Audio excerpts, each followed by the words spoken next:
Well, welcome. Please find a seat. There's a lot of seats up here. We'll get started. So I want to welcome everyone to the 2011 Institute for Energy Efficiency Summit. We have a great program, and I think you're going to find it very stimulating. I wanted to say a few words about our philosophy. In the past year, we've seen some major tragedies in the world. Obviously, the Fukushima nuclear power plant and the spill on Deepwater Horizon.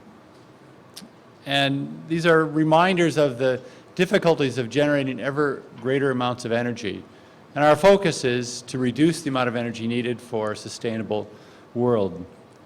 At the Institute for Energy Efficiency, we imagine a world in which the sources of energy are plentiful and provide everyone access to the basic necessities of life, such as food, water, and shelter. A world in which energy is used efficiently and waste is minimized. A world without conflicts over scarce energy resources.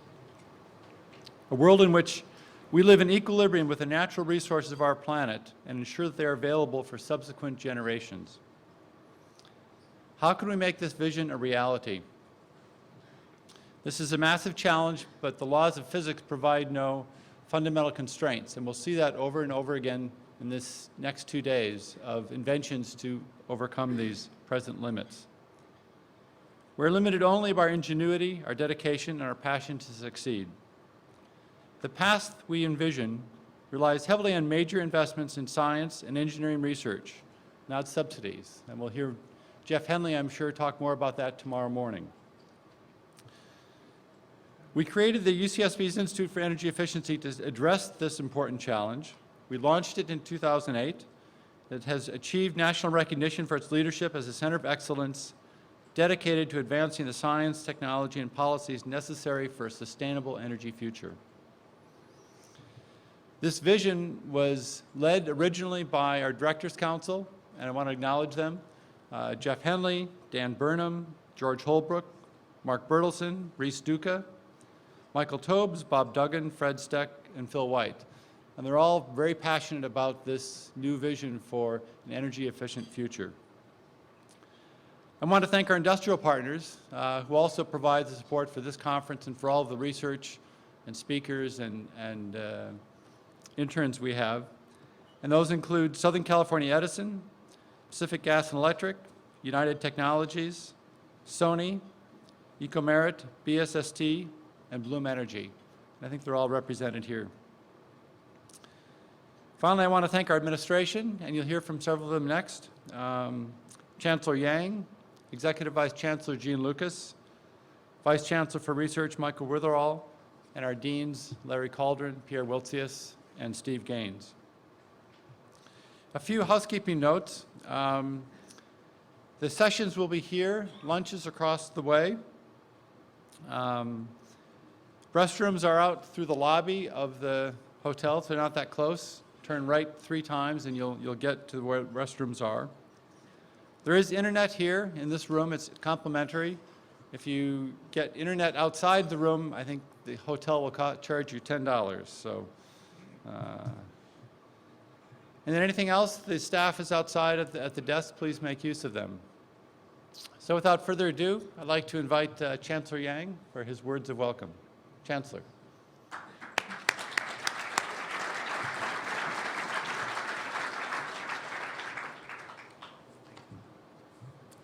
Good morning. I want to thank you for your participation this morning. And UC Santa Barbara and the Institute for Energy Efficiency are very, very pleased and very proud to host this summit. UC Santa Barbara is uniquely positioned to play a leading role in this important endeavor of realizing a sustainable energy future. We are the nation's leading research universities in material sciences and engineering. And also, we have quite a few professors who have won Nobel Prizes. I think 2 of them are here. Professor Herbert Kromer, the Nobel Prize in Physics, and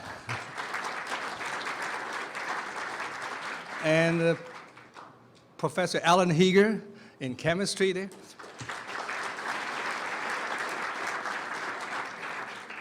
Did I miss any more? And we are nation's leading research university in material science and engineering, as I said. But as our colleague Dan Burney has constantly reminded me that you have to do a little marketing for the university. So I'm doing a little marketing here, just 1 minute. Let me use the NRC report as an example. On behalf of the 3 national academies, National Academy of Sciences, National Academy of Engineering, and National Institute of Medicine, the National Research Council does a comprehensive review of all the doctoral programs in the country once every 10 or 15 years. In the most recent report in September of last year, UC Santa Barbara did exceptional well. Let me elaborate. Among the 31 doctoral programs assessed by NRC, 10 programs, among the 31, 10 programs, or nearly a third, have a range of rankings reaching into the top 5 in the country. During the 1994 report, we had only 1 program. Now we have 10, reaching into the top 5 in the country. Then among these 31 doctoral programs, 14 of the 31, or 45%, are in the range of top 10. And the 20 out of the 31, nearly 2/3 are in the range of the top 20. So let me mention our 10 campus graduate programs with ranking ranges in the top 5. It includes materials ranked number 1 over its entire range in 3 categories, all 3 categories. And chemical engineering, communication, computer science, electrical and computer engineering, geography, marine science, mechanical engineering, physics, theater, and dance. UC Santa Barbara is highly recognized for our strength in energy-related sciences, engineering, environmental management, and policy. We are also widely known for our highly interdisciplinary and highly collaborative and entrepreneurial culture. Research taking place here will lead to applications and the deployment of innovative technologies for dramatically improved energy efficiency and new and better sources of cost-effective, clean, sustainable energy.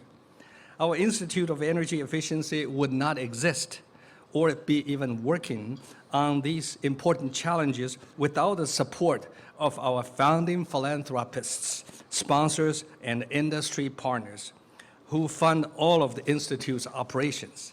I want to thank those individuals and companies, many of whom are here today, for your support of UC Santa Barbara's vision for a sustainable energy future. And through your participation in the summit, we are also honored to welcome you as partners in this important endeavor. Of course, I also wanted to acknowledge the Department of Energy for the government sponsorship. Together, we will create a roadmap to the future of energy efficiency for the sake of our planet and future generations. Thank you very much.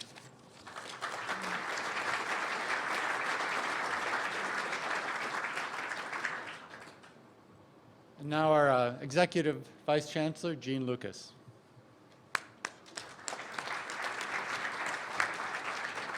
Thank you, John, and good morning to everybody. I'll add my welcome here this morning, and to thank John and David Austin and the staff of the IEE for organizing this summit. I think it's shaping up to be a great experience for all of us. As you know, the Institute for Energy Efficiency is committed to helping educate next generation's energy leaders. Through the generosity of its donors, in particular the Holbrook Foundation and the Peter J. Frankel Foundation, and through research grants, it's able to direct research support to both undergraduate students and to graduate students. One of the research grants that it's most proud of is a recent grant that has enabled the Institute to establish the Center for Energy Efficient Materials. This is a $19 million grant from the U.S. Department of Energy, and it provides the ability to conduct research in the area of thermoelectrics and solid-state lighting and photovoltaics. And we're going to show a short video here that the students that are supported by this program have helped to produce, and allow you to hear from the students about how this research grant has helped them to pursue their interests in these particular areas. So, the video.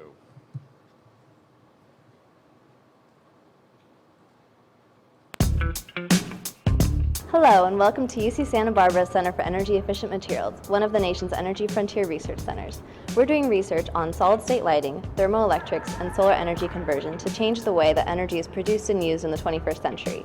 We run an undergraduate research program here that puts students in labs to gain hands-on experience under the guidance of graduate students and a faculty advisor. And today, we'd like to share some of their research with you. My name's Elon France. My goal is to take the heat from this coffee cup and turn it into electricity so we can turn on this light bulb. Now how can we do this? Thermoelectrics. Thermoelectrics are semiconductor devices that take thermal energy and turn it into electricity. Now what does this mean for the world? Well, approximately 50% of the power that the US generates is lost to waste heat. If we can recapture just 1% of this, we can power the state of New York. At the Center for Energy Efficient Materials, what I do is I take computer chips and make electricity. When I do this, I use that electricity to power a cooling fan, like this. In this way, I've created a self-regulating, energy-independent system for cooling. Every day at the Center for Energy Efficient Materials, we find new ways to create energy efficiency. The Center for Energy Efficient Materials here at the University of California, Santa Barbara is one of 46 Energy Frontier Research Centers funded by the Department of Energy. Here we leverage world-class research facilities and faculty to do important and meaningful energy research, which promises to help secure our nation's energy future. A very important part of this program is the research opportunities that we offer to undergraduates. This internship program allows undergrads to get in the lab and do meaningful and important research, in addition to helping shape the next generation of young scientists. Here I do research on solid-state lighting. Solid-state lighting is important because it's more efficient, lasts longer, and has fewer toxic byproducts than conventional lighting. In the US, lighting accounts for about 30% of electricity consumption. If we implement solid-state lighting, we can decrease our energy consumption by about 25% by 2030. Here at UCSB, we are working on improving the materials used in thermoelectric power generation, solid-state lighting, and solar energy conversion. The Undergraduate Research Center program exposes students to hands-on research experience in a laboratory setting and promotes synergy between groups working all over campus. I'm truly grateful for the internship at the Center for Energy Efficient Materials at UC Santa Barbara.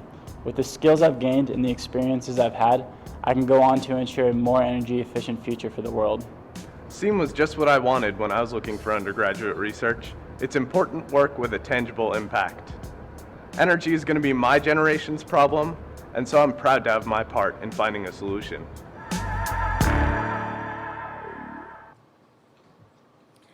I think you'll agree that's an impressive group of students, and it gives us all hope for the future. So welcome to the summit. We welcome you here today, and we hope that you enjoy yourselves, and thanks for your participation.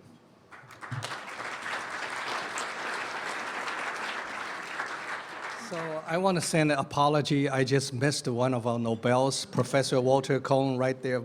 Oh, can I?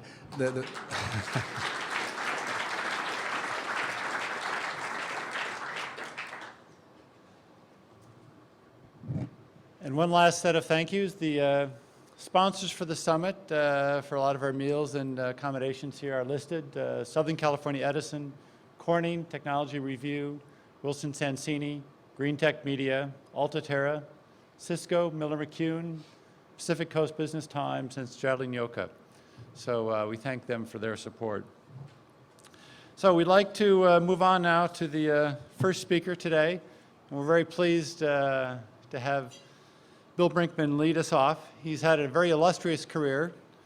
He was senior research physicist at Princeton University. He worked in many laboratories, making many contributions at Bell Laboratories, and ultimately was vice president for research, leading all of Bell Laboratories. He was also vice president for research at Sandia. He's a fellow of many academic societies and a member of the National Academy of Science. He is now leading our nation's energy policy as director of the Office of Science with the U.S. Department of Energy. So please welcome Bill Brinkman.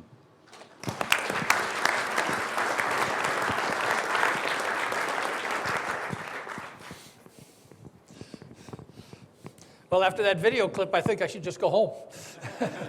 That is a EFRC. That's one of the things we fund. But I certainly want to talk a bit about EFRCs this morning and what we're doing. The only correction I wanted to make is I run the Office of Science. That's part of the DOE, and that's certainly not a energy policy making organization. Anyway, I'd like to. Where's the clicker?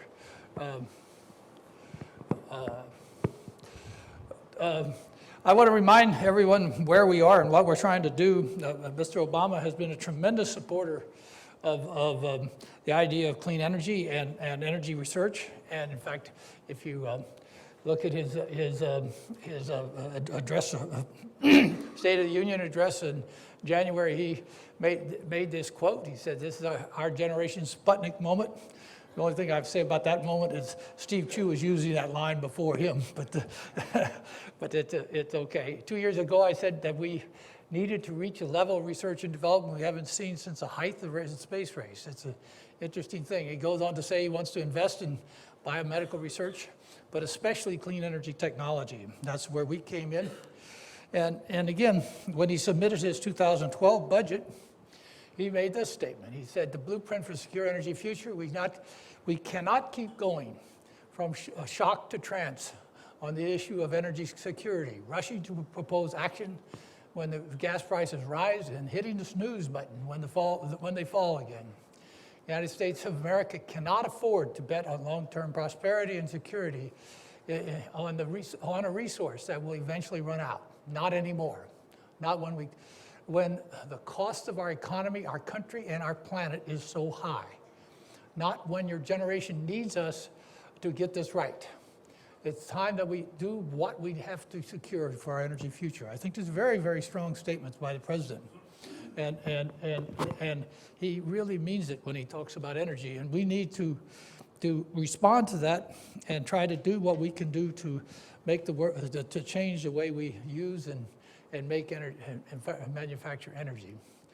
He also, of course, in this speech on energy, he laid out a set of challenges, which I think are very interesting and will challenge us all. The first one is the big one: establish clean energy standard for generating 80% of our electricity from clean energy by 2035.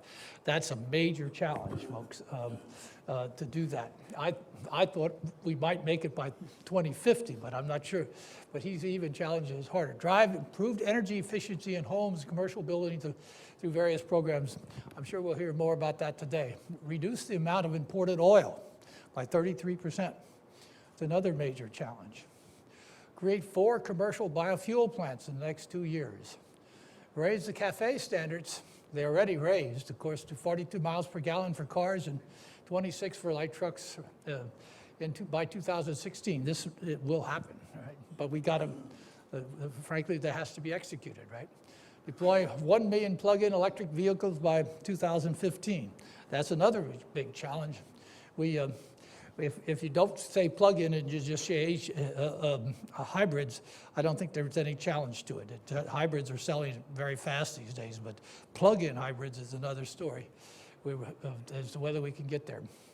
Require all federal government purchased vehicles to be either hybrid or plug-in electricity by 2015. That we can do, since that we have control of. Anyway, so what can science do? Remember, my organization is not the applied part of the DOE, it's the science part of the DOE. And so we have to think a little differently than maybe some of you would think and what some of the applied organizations do. We want to make, science can, I believe, we can make critical contributions, and I hope everyone in the room agrees, to achieve these things. So let's talk about it. Everybody knows this view graph. Anybody who's been in the energy game at all has seen this Livermore view graph on the flow of energy on one side, primary energy sources, and output on the other side. And all of whether it's the top part, which is electricity generation, or the bottom part, which is transportation, you see about 40% efficiency in terms of energy and getting energy out. And then, of course, the bottom half of this thing, natural gas, coal, biomass, and petroleum, all are very strong CO2 emitters, and we need to do things about that. But the point of this view graph is that, we really have ideas and solutions of various types for all of these different things. I mean, if you look, after all of we know how to make a solar cell, we know how to do geothermal things, we know how to do certain kinds of biofuels down at the bottom. We have batteries, but the fundamental problem, of course, that we all face is that everything we know how to do to solve these problems is too expensive. And if you look at it, that's the problem. And I'm sorry. And so somehow or another, we have to address that problem in a very serious and earnest way. And I'll tell you this morning how the department is trying to do that, okay? So let me tell you a little bit about the Office of Science. The Office of Science has been in existence ever since the AEC, Atomic Energy Commission, started with nuclear weapons. But if you think back into the 40s when nuclear weapons were invented, that was a very scientific-oriented thing. And so science always was a part of the AEC and the Department of Energy. And we do a lot of basic science, whether it's high energy physics or nuclear physics, material science, et cetera. In fact, people who've had our funding and won over 100 Nobel Prizes. We have 22 in the past decade alone, so lots of Nobel Prizes. We have 45% of the federal support of basic research in physical sciences, so it's a very large fraction of physical sciences is supported by Office of Science and DOE. We support over 27,000 PhDs, graduate students, and undergraduates in engineering and sports staff, and you just saw a bunch of them in that video. And in addition, something that's very important is we support a set of user facilities for which there are 26,000 users a year. It's an amazing number of users. In fact, the biggest by far group of users happens to be biologists of all things. And the biologists use our synchrotrons to do protein crystallography. And what I find interesting is people don't realize what's happened in the biology world. Everybody talks about DNA sequencing and how that has proliferated and gotten bigger, better and better and better, and now you have these huge databases of sequences that you're not quite sure what to do with. It's the same story for proteins. Our synchrotrons have now generated something like 40,000 protein structures. Right, and the whole issue always in biology is the structure relationship between proteins and other enzymes and interactions. And so having these structures, so we have these huge databases now that are forming the sort of fundamentals of biology, and we support. In fact, two of the Nobel Prizes that we've mentioned come from work using those synchrotrons for that purpose. And here's the other thing we do today, but now I want to switch and talk about energy only, and I'll worry about the other things that we do. We have this set of frontier research centers. There's 46 of them, and you just saw a video of the one here. But they do all kinds of things, and they have whether it's solar energy, biofuels, catalysis, energy storage, all these different subjects are covered by these 46 EFRCs. And they, in my opinion, are designed to try to create the research layer underlying the applications in energy.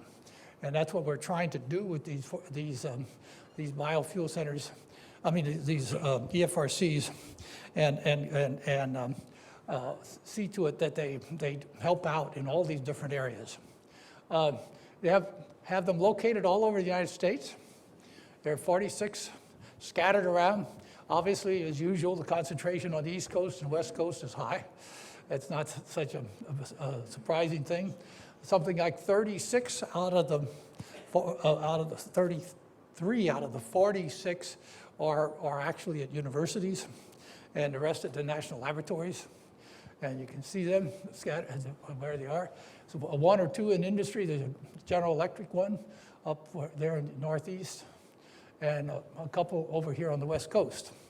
So that's where we are with those. And of course, here is the one that you just heard the video about, that the Center for Energy Efficient Materials, which John Bowers is a director of, and it's a very important one for us. And it's a very good video. And I don't need to go back over this and what they're doing.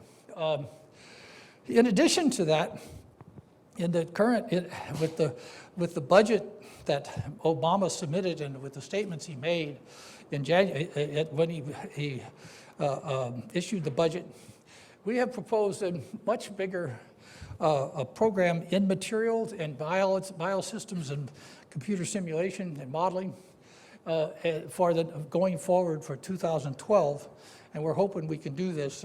And we believe that materials and biology are both entering into an era in which we can combine the three of these things, or the two of these things rather, in each case, where you use simulation in a much more interactive mode in trying to develop either materials or biological function and biological enzymes. In the materials case, you know, people are now designing materials using a computer. And Argonne National Laboratory was able to actually design a material that is a ferroelectric, which nobody knew about before, just running using a material. We've also been able to do things like study crack growth with detailed numerical simulations, which I find remarkable what we can do on a computer today. Of course, we also use our computers for applied things like improving the flow of air around long-haul trucks so that they can increase the gas mileage of trucks. That's something we've done recently, and it's got a lot of publicity. So anyway, I think we have a chance to do more here. The other place we think, given these kind of databases I just described to you, there's lots of opportunity to try to take these databases and try to really understand the function of enzymes and plants. We, as a Department of Energy, we don't do human biology. We do biology on plants and microbes. Plants are very, very important, as I'll talk to you in a minute about biomass. And microbes come into that as well. But microbes also play a very important role, and plants play an important role in the whole CO2 process of absorption from the atmosphere. And so we continuously need to know more biological information about these kinds of microbes and plants. Here's a very interesting microbe that's called cyanotheces, which has an ability to take sunlight and CO2 and generate glycogen and emit oxygen, and then later, when the sunlight goes away, there's a glycerol formation that hits hydrogenized and ends up giving nitrogen and hydrogen out at night. So it's an interesting little microbe that we would like, as the kind of thing we think we should understand in much more detail so we can figure out how to use it in processing. Finally, I should say the other thing we support is two of the largest computers in the world. We recently lost that title to the Chinese in the usual annual challenge, but we still have two computers, both of which run, actually we have three now that run at a petaflop rate, and petaflop per second. And so they are very big machines. They're being used for all kinds of things, and two of which I cited earlier. And they play a very important role. So we believe that, and we have these open to the scientific community, so anybody that wants to use them can apply. And there's, of course, there's a users committee that decides how these things are used and who gets time. But the Jaguar is at Oak Ridge, and the IBM Blue Gene P is at Intrepid, and we're trying to keep this going, and we have a couple 10 petaflop machines coming in the next year or so we'll move up to 10 petaflops, and we're trying to figure out how we would get to an exascale, which is not 10 to the 15th, petaflop is at 10 to the 15th. We'd like to go to 10 to the 18th. flops per second. Don't really know how to do that, frankly, and it's, the problem is silicon isn't going to help us out like it used to, and we have to figure out some other way to get there, and that's not quite so obvious how to do it. So, but we're working on it. And so keep coming back to this. Lots of solutions, but price is not competitive, and that's where we are in this world. And so we've decided to try, among the department, decided to try a little different approach, and you're going to hear about this a lot today. And so we decided we'd try to drive an approach across with applied areas on several important technologies. And the idea here is that we would create much more coordinated programs within the department to drive towards solving some of these problems. And so we picked on 4 areas that we're going to try to work this. And you're going to hear about the first one, I think, for most of the rest of the morning. and that's this Sunshot program. But the 2 others we're formed up, and we got some preliminary work going already, is on biofuels and batteries. And then we're just forming one on capture, CO2 capture and storage, and that one is in such a preliminary state I don't dare talk about it yet. And so I want to tell you a little bit about biofuels and batteries, where we are on that subject. I thought it might be interesting. It's a little different from where you guys are. What's the story in fuels? You really have to look at this market. This market is a huge, huge market, the petroleum market. Global transportation markets consumed 24 billion gallons of biofuels in 2009. That's quite a lot when you think about it, right? You say, holy cow, that's a pretty big number. The sugarcane-based ethanol is primarily in Brazil. Of course, starch-based, corn-based ethanol is the U.S. Biodiesel, it's soybean in the U.S. and Brazil, but it's rapeseed in Europe. The U.S. itself produced 13 billion gallons of starch-based ethanol and 310 million gallons of biodiesel. And if you look down at the bottom here, you'd see that 13 billion gallons is, of course, almost 10% of the petroleum use in this country, which is what you'd expect since we have 10% ethanol in most of our gasoline today. And so that even though that is not what we'd like to use, since it's corn-based and the net of CO2 versus the net CO2 cycle is not as favorable as we like, it at least is a start. But it's interesting, I put this up because I thought it kind of showed how fickle this market is. And so here's, ethanol did very well. The consumption of ethanol and the production of ethanol in the United States it continuously increased up through 2010. But if you look at biodiesel, it peaked in 2008 and went back down. Well, the answer, of course, is that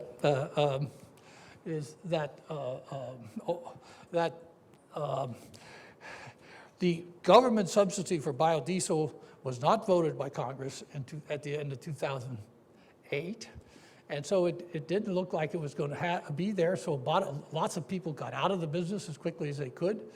And then what happened is, when everybody got out of the business, the government finally decided that it would vote in the subsidy, and it in fact voted it in retroactively. So the guys who stayed in the business did extremely well, and the guys who got out really lost.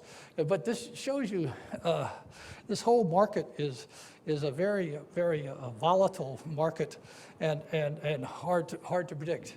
If you look at this curve, you see that ethanol, mostly corn ethanol obviously, for up until about 2007 was always 50 cents or so more expensive than gasoline. And only in the last few years has it oscillated in and out of being less expensive and more expensive, less expensive. And so it's a very, very uncontrolled market.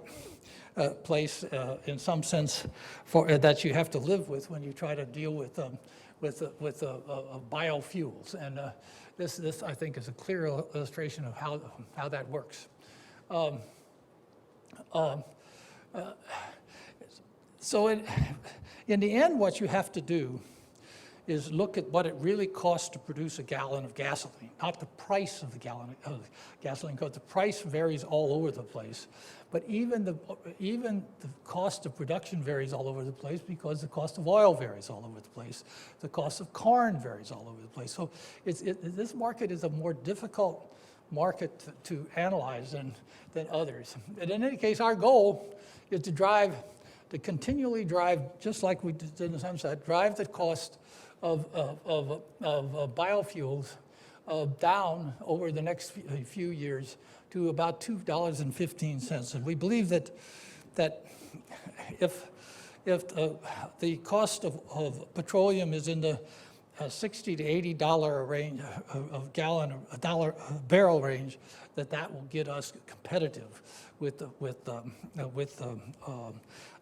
petroleum. And so this is the kind of thing we're trying to do. And with that is a whole bunch of projects in which we will build up the amount of the capability in this country to build biofuel refineries. And we have a very interesting one that's going on in the state of Tennessee, where DuPont and the state of Tennessee have gotten together in Oak Ridge National Laboratory, and they're putting together a switchgrass ethanol plant. And they built the ethanol plant, but they also have taken a 50-mile radius around the ethanol plant and set up contracts with all the farmers in that radius to grow switchgrass. Because one of the issues in all of these biofuel things is the transportation of the raw material from the farm to the processing refinery can be one of the most expensive items in the whole process. So you have to really be careful about that. So they did a very nice job of getting these contracts with the farmers before they started. And so they're just getting that started now, and it'll be interesting to see how that works. We, of course, Office of Science, have created 3 biofuel institutes, bioenergy research centers, we call them. And we think they're making a lot of interesting new contributions from a scientific point of view. There's one is down at Oak Ridge National Laboratory, and it's at this thing, Bioenergy Science Center.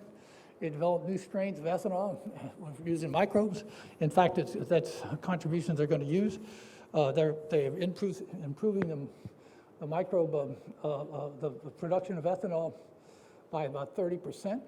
The J-Bay has done a lot of interesting stuff on microbes that produce biodiesel. And the Great Lakes, J-Bay is at Berkeley, and the Great Lakes Energy Biocenter is at University of Wisconsin. And they have taken a different tack. They, being in the Midwest, they looked at lands that are not good lands for farming foods, and they're trying to develop different types of grasses that will grow on those lands more effectively than they have in the past. This is from Oak Ridge, where they've actually been able to increase the ethanol production by about 1/3 by changing the genetics of the ligand that goes around cellulose. They reduce the needed severity of pretreatment and reduce the cost of producing ethanol by 20%. Here's another case where they use ionic liquids. I don't want to go into this in detail to help in the process of the biomass, and that's been a big improvement, a 5-fold improvement in efficiency. Let's go on and talk about the other area that I wanted to bring up, and that is batteries. Today, we, of course, are very focused on lithium-ion batteries, and the question is, where will we go from there? There's lots of discussion of all kinds of things, graphite silicon, and our tin in the anode, lithium. We will use lithium sulfur batteries. Will we go to lithium air batteries? Will we go to sodium batteries? This is all for the automobile industry now. Let's not. I want to make sure I'm focused on automobiles and not focused on large storage for the electrical grid or for your computer battery. Anyway, lithium-ion batteries have been very important. We believe that they're going to continue to improve. This is the kind of curves that we're expecting the battery-packed energy density to continue to go up. It's down in the hundreds now, and we're hoping it could go up to say 400 in usable watt hours per kilogram. It would be getting closer to the theoretical limit. The theoretical limit, at least some of these batteries, is around 450, 500, and we'd like to be able to get that up. But there's nothing more important than driving the price down. The Chevy Volt, the battery pack for Chevy Volt costs $10,000. That turns out to be $650 a kilowatt hour. And so it's a very expensive part of the Volt. And if you could drive that down from 650 to say 100, you're talking about a major decrease in the cost of that battery in that car. And so this is something that's very, very important to see happen, and we hope to be able to do so. But you know, this area is really taking off. I mean, this is a list of all the different motor companies that are now have vehicles which are either electric vehicles or hybrids or plug-in hybrids. So there's a very, very large move towards these kinds of vehicles, and I think it's going to be interesting to see how it all works out in the next few years. Well, our goal for the whole department, of course, is to drive the vehicle system energy storage demands much more than hybrid systems. We believe that the PHEV is a better way to go. We want to reduce the production cost of high energy battery from 1,000, that was in 2008, to 300 by 2014, and would hope on after that to get it down to 100.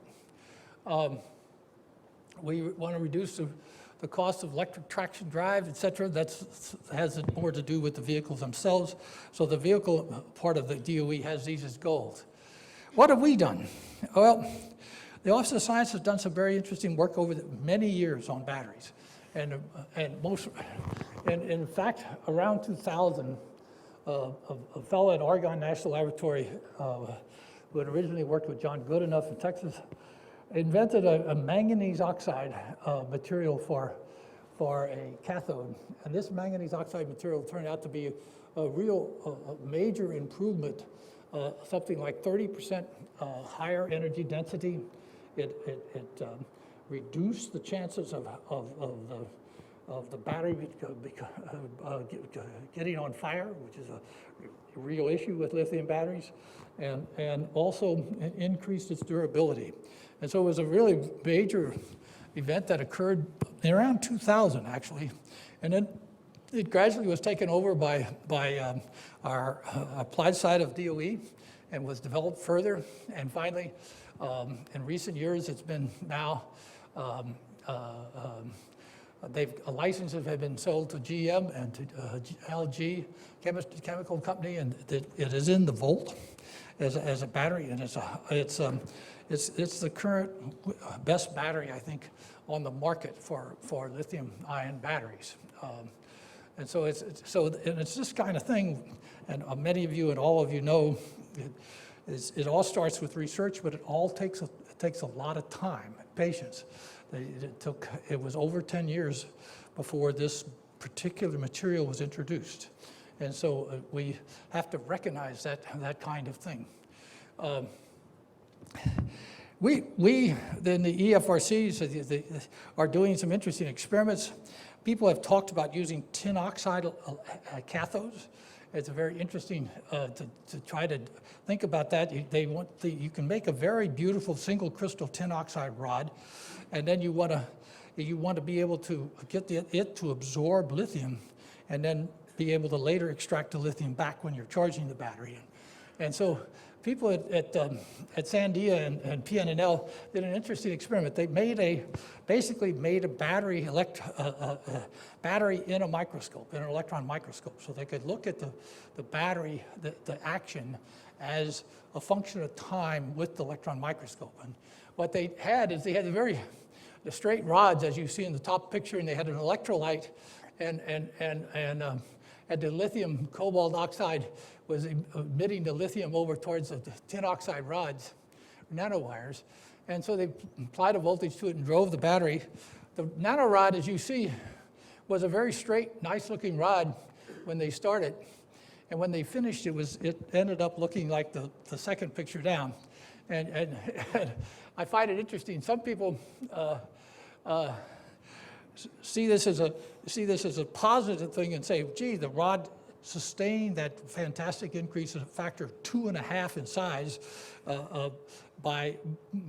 and didn't fall apart. That's considered a positive. At the same time, I look at the snaky nature of that thing, and I wonder if I'd ever want that in any battery I ever built. And so it's kind of tricky. And the other interesting thing that I'll show you in a minute is that the way the lithium went into this tin oxide was in a wave. And if we can go to the next view graph, and if you could make that thing move, here is the interface between, on the lower side is the lithiated material, and the right side is the titanium oxide. And this thing is just gradually moving with dislocations and everything through the tin oxide. It's a very interesting effect that occurs. And so it moves down this rod in a continuous fashion, and it turns, when it is finished, the material left behind is actually lithium oxide plus tin metal. And so then what happens is that any further lithium after that whole process is done, any further lithium goes into the tin metal. And that lithium, of course, is fairly easy to extract compared to the lithium that's bound up in the oxide. And so it's a rather complicated process, but I thought this movie was fascinating to see how that rather strange way that worked. It does not, as you might expect, to permeate uniformly in from the sides at all.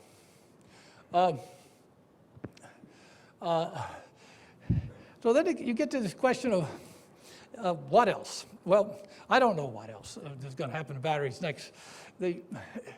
There's an enormous discussion about the anode. The interesting thing about the lithium-ion batteries to me is that the graphite anode was invented in the early 80s, and that has not changed since then. It's always been, the anode has just been a graphite anode, no other anode.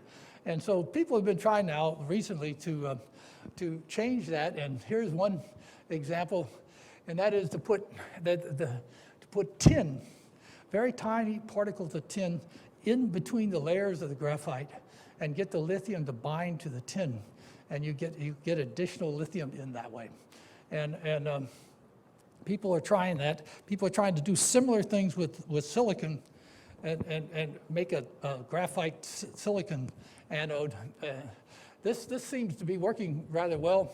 I don't, but it's very early stages. I do not know how it's going to come out, but it's an interesting thing. So this whole issue of materials for the cathode and the anode, and for the electrolyte and the membranes, is still an open issue that needs to be worked, and it's that work that's going to bring the price down. And so that's very important that we continue pushing on that. wanted to say a couple of, I just want to finish up with a few other things. We have created some what we call hubs, and this whole business of hubs has created a lot of controversy in Washington. But we have created 3 of them, and I'll talk about one of them in a minute. But we're trying now in the battery world to try to create a hub for batteries.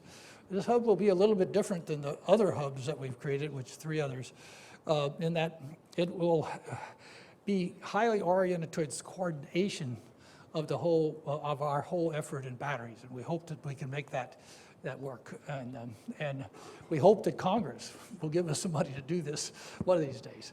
And right now we're operating on what's called a continuing resolution, and that doesn't allow you to start anything new. And so it's one of those kind of weird things. But we hope to start this hub shortly.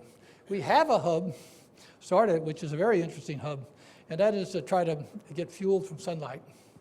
And we're trying to do, the interesting thing about it is it's not going to be a bio-oriented fuel from sunlight approach. The approach is meant to be a chemistry, conventional chemistry approach, in which we try to figure out how to make fuels directly from sunlight, as they like to say, without first converting sunlight into electricity, which is what is the goal here. And so it's an interesting thing. It's being run out of Caltech in Berkeley.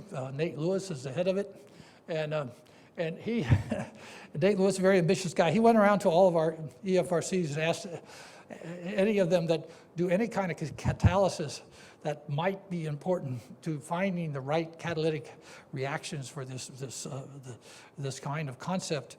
And he got something like 20 of them to sign up and start working for him and figuring out what kind of catalytic reactions might be used that would be stimulated by the sun. Finally, I just want to mention one other thing for the EFRCs. We're having a big program in Washington, D.C., in which all 46 of them will come and tell us about what they're doing. It's occurring in May, 5th to 27th. We're looking forward to hearing from them all for the first time as a group, where they had now had a few years to get something done. And so we're looking forward to that. And lastly, I'd like just, we recently redid our website, and I think we have a much more interesting website. It's called science.energy.gov, and I invite you all to take a look at that whenever you get a chance. All right, thank you very much.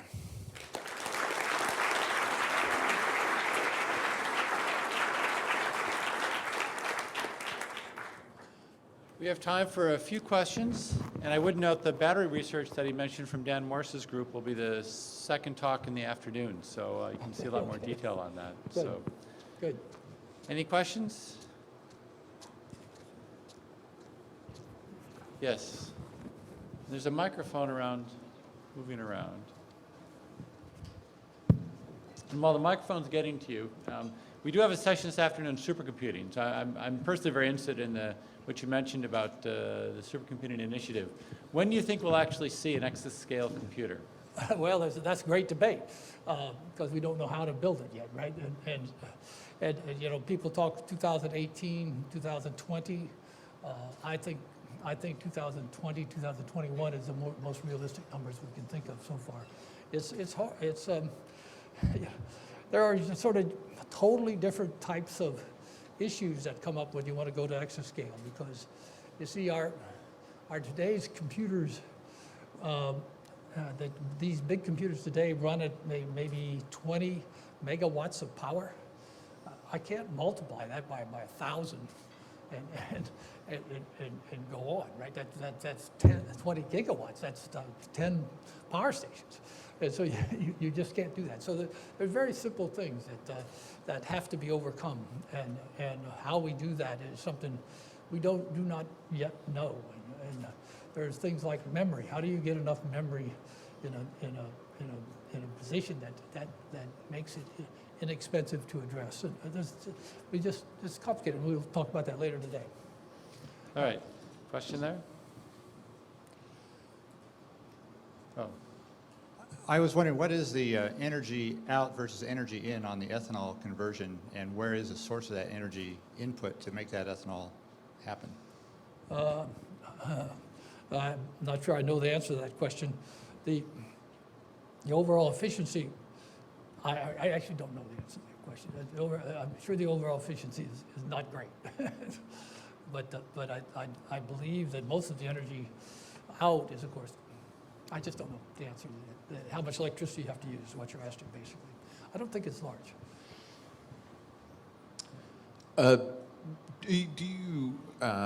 What's your response to concerns that the department or the government is picking winners with the technologies that you've talked about, that you're focusing on? Well, yes, it's true that in many of the things like ARPA-E, where we are actually putting money into industry, we are choosing technologies that we think have a chance. And I don't know what to say about that, but that's really what we're doing. And we're trying to stimulate the industry and to help stimulate the industry anyway to push it forward and make things happen. And I think, I don't know what else to say about that, but both with the loan program and with the ARPA-E program, we're really definitely driving things. And then with the demos, we're driving specific things. And so who gets into these things matters. Yes. As a follow-up to the previous question, can you address a little bit on how the Office of Science, ARPA-E, EERE, and other groups in the DOE work together to bring technologies into the commercial space? Well, yes. First of all, I think before ARPA-E existed, I think there are a lot of good examples of where we did the basic research, and then EERE picked up. In this battery example at Argonne, we funded the research effort there that started it, and then it gradually got taken over by EERE, and now it's taken over by GM and LG. That's the same way with A123. Is another battery company which started out us funding research at MIT, and it gradually went over to EERE and became a company, and now it's a pretty good sized company. And so we have done that kind of thing many times. Now, what we're trying to do with these things that I just talked about is to bring all three organizations together, and you'll hear about that in the Sunshot discussion. That's really an effort to make all three organizations work together a little closer and try to make things happen faster. And we, don't know. We don't. The answer isn't in yet on that one.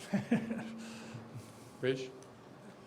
I have a question here regarding, there's a lot of emphasis on developing the batteries, but if we're going to switch to EV and hybrid electric cars, the other components which are very crucial to make that technology happen is the drivetrain and the motors. Yes, that's right. What is happening to that? There is an effort, not in not in the science part of DOE, but in other part of DOE, there's a vehicles effort which is much broader than just a battery, and there is work on that. If you go to a place like Argonne National Laboratory, they have much broader base. They do engine research, and of course we have the combustion research facility, but that doesn't do much for these vehicles anymore, and so. That's true, that needs to be cranked up some. I think I had that on one of the view graphs. Yes, last question. So given the sort of the limited and strategic nature of a lot of the chemistry of these batteries, what kind of thinking is going on with respect to life cycle and end-of-life battery and material recovery that eventually will have to be part of the process? Yeah. That is certainly a big part of the process. I mean, I mean, the standard thing is nobody believes a battery research in which you've only cycled the thing 100 times, right? It just isn't, that just isn't nearly good enough. And if you think about, that's why I personally believe that batteries will not come to market that fast, because no matter what you do, to get a battery that's ready to go in a volt, there is enormous process of testing and evaluating and checking, and I think General Motors itself says it spends 2 years before it will doing that kind of thing before it will agree to buy a battery, and so there's a lot of work that's involved in that life, the life of the battery. I mean, the batteries are supposed to last 150,000 miles now, right? And so, that's a big issue. All right. Thank you very much, Bill.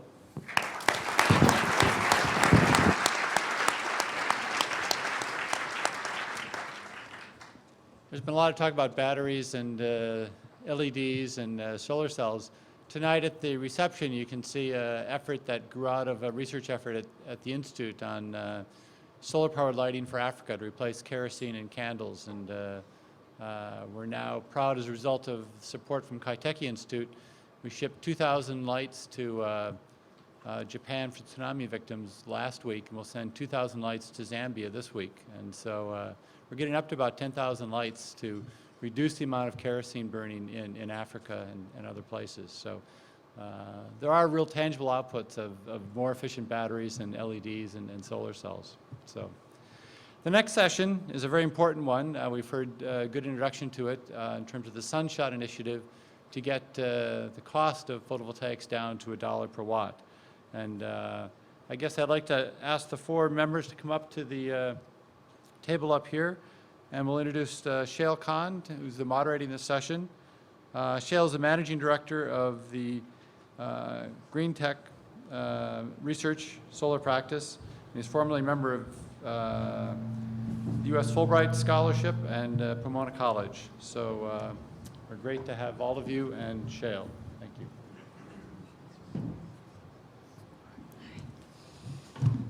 Thank you, John. It's a real honor to be here and an honor to be moderating this panel, which is really a world-class panel.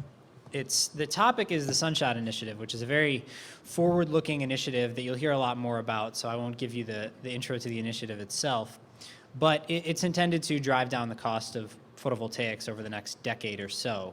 So before I introduce the panel, I'd like to look back and talk a little bit about how far we've come already. Because I think if you're not in the solar industry, or if you're not paying very close attention to the solar industry, you might have missed the dramatic transformation that has taken place over the past few years. So just to provide a little bit of context, let's look back to 2005 or so. In 2005, the price of a solar panel or module was going for around $3.50 a watt, maybe up to $4. It actually increased after that a little bit. The price of an installed system in the US, even for a large-scale system, was upwards of $7 or even up to $8 a watt, and this is for larger scale systems. So that's 2005. Fast forward 6 years, 2011, the price of a module now in the market is around $1.70 a watt, less than half of what it was 6 years ago. The price of an installed system for a large-scale system is now down around $3, $3.50 a watt. So we've cut the cost by more than half over the course of the past 6 years or so, and that's just prices, not costs. That said, if we're talking about $1 a watt, we have a long way to go. In terms of deployment in the US, in 2005, we installed 79 megawatts of photovoltaics. Of that 79 megawatts, over 60 megawatts was in California. So we really had a very small California-centric solar market in the US. In 2010, we installed 878 megawatts, more than a tenfold increase. And California's market share had fallen from over 80% to below 30%. We had 16 individual states in 2010 that installed over 10 megawatts individually throughout the US. So not only have we grown by leaps and bounds, but we've diversified, which is really important ultimately in the US market. And the global market installed over 17 gigawatts. So we've come a long way. That said, we have a very long way to go. And I think I'll let the panel tell you more about how far we have to go on the cost front. But in terms of deployment, just to give you a sense of scale, I just looked this up the other day. So there are a little over 2 gigawatts cumulative installed in the United States of photovoltaics. If you take that and compare it up against individual power plants, there are 50 or more individual power plants in the United States, mostly hydro, nuclear, a few coal, that each of which has a generating capacity of more than cumulative photovoltaics installed in the United States. So you add up all the PV operating currently, and it's, equates to one relatively large fossil fuel generator or hydro, and that's not even accounting for capacity factors, if you were going to catch me on that. So we have a very long way to go in terms of deployment, long way to go in terms of cost, but as has already been proven in the solar industry in the past few years, we can do it. We can do it very quickly. So with that, let me introduce our panel today. We have a diverse panel, which should give you a really good, broad look at what we can do over the next few years in terms of driving costs down and some of the issues that that's going to bring up. On the panel is Ramamurthy Ramesh, the program manager of the Solar Energy Technologies program at the U.S. Department of Energy, and he's in charge of the Sunshot initiative, so there's no one better to talk about it. Ryan Raffaele, who's the director of the National Center for Photovoltaics at NREL, or the National Renewable Energy Lab. Jack Perawak, the executive vice president for R&D at SunPower Corporation, which is one of the leading PV manufacturers in the world and certainly among the most innovative. And Linda Ziegler, the executive vice president for power delivery services at Southern California Edison, which is really where the rubber hits the road in terms of transmission, distribution, and customer impact. So with that, please hold your questions to the end. We'll have each of the presenters give about a 15-minute presentation and then have some time at the end for Q&A, and I expect a good discussion then. So with no further ado, let me introduce our first presenter, Ramamurthy Ramesh from the DOE. Thank you, Craig.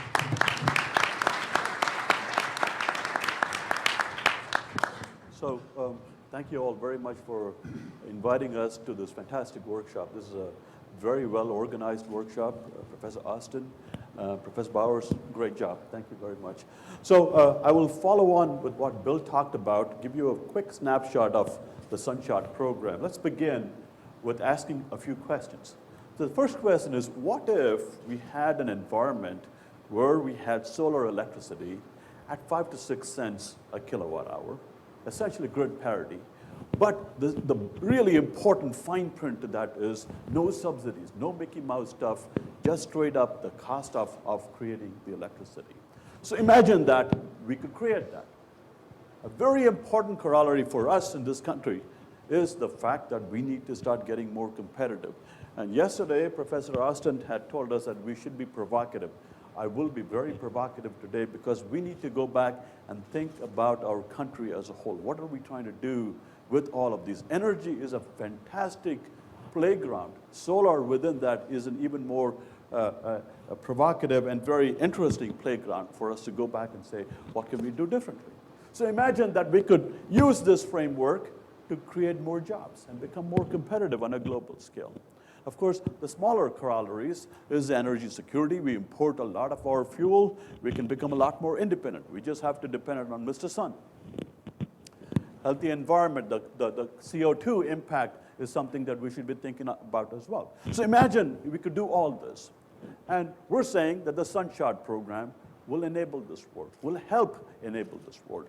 It cannot happen just by the government putting in everything, the resources. It happens as a collective effort of everybody, all of the people involved. The industry, academia like yourselves, national centers, our colleagues in the national labs, everybody has to come together. The private equity market has to come together. Everybody has to participate in this to create this environment. The framework for this, I don't think I have to tell you this, is very sobering. And what Shale talked about is absolutely true. This is where we were. The US market, we had about half the market share, which is healthy on a parochial sense. It's dwindled down to about 5% as of today.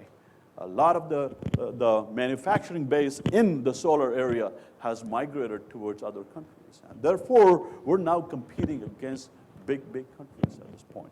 And you can see all of them there. In terms of deployment, Shale gave you the numbers as well. We're not as aggressive as we could be compared to our friends in Europe. Germany by far is the biggest leader in this whole area. This is a question that we're going to come back to in about 5 minutes or so. Now, in terms of what the impacts could be, here's a chart that was generated by our colleagues at NREL.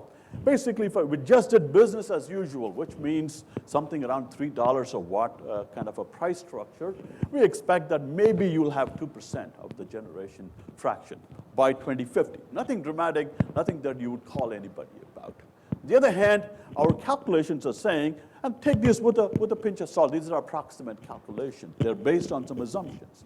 But if you had $1 a watt, 5 to 6 cents a kilowatt hour, if you're an LCOE person, we think that you will have about 15 to 18% generation capability without any added storage. If we add storage to this framework, this number could climb up quite a bit more. This is done purely for photovoltaics. If I use photon to thermal storage, which is CSP, these numbers can be a little bit more healthier. So there is the potential, if we can bring the price structure, when we can bring the price structure down to approximately $1 a watt, which is why the original name for this was a $1 a watt program, and people were a little bit uncomfortable with that number because all the techies said, oh, I don't know what $1 a watt means, and we said it's 5 cents a kilowatt hour. So we dropped all of that. We became very romantic. We said it's going to be the Sunshot program. And of course, the Sunshot program harks back to President Kennedy and the Moonshot program. And we want to bring the same sense of patriotism, what the folks at NASA could do in that 10-year, 8-year period to put a man on the moon is what we need in this program. From a technical perspective, these are the targets we're trying to shoot for. Current price structure, utility scale, if you talk to Jack, when he gives his presentation, he will tell you about this. Approximately, it's about $3 to $4 a watt, fully installed. Okay? Out of which the modules are approximately 50% of the total cost. What we call the balancer system. Oh, thank you very much. Balancer system, this is a nasty animal for us to deal with. We will talk about this in a few minutes. How to use technology to drive this. This has everything except the module and the power electronics, which is here. We would like that to decrease to this kind of a price structure. This is, again, for utility scale solar electricity. The price structure is a little bit more flexible for residential, probably $1.50 or so, something in that regime. Okay. Somebody from here asked Bill this question. This is a very concerted team effort at DOE. We don't see any boundaries. We see competencies. Everybody is coming to the table. For example, we have Jim Horowitz, Altaf Karim from Office of Science, helping us with some of the futuristic topics. Sunshot is not about 2017 or end of the decade. Sunshot is a way of living life as to how we can use solar electricity for a long period. We have Robbie Prosher working with the EERE people and the solar thermal area. Min Lee is getting a lot of help from Jim in terms of looking at new concepts, so on and so forth. So everybody is coming together as a team. So Sunshot has kind of become the poster child for these kinds of activities. Of course, Bill, Arun, and Henry Kelly from EERE are our internal advisory board people. We have a very strong, very participative external advisory board as well.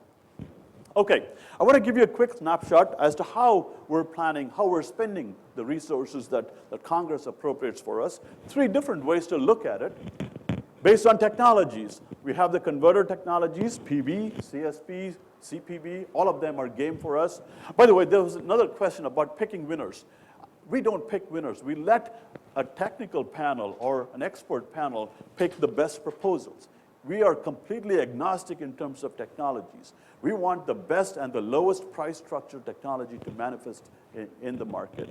So these are the 3 areas. And of course, roadmaps are a very critical component for us. We'll see a couple of examples in a few minutes at the system level, component level, and at the materials level. For some of the hardware-based technologies, we've dug very deep into the cost structure for every component. For some of the soft costs, we're still doing that whole process. Of course, there's also the technology readiness level-based investment strategy. I'll show you a couple of examples as well.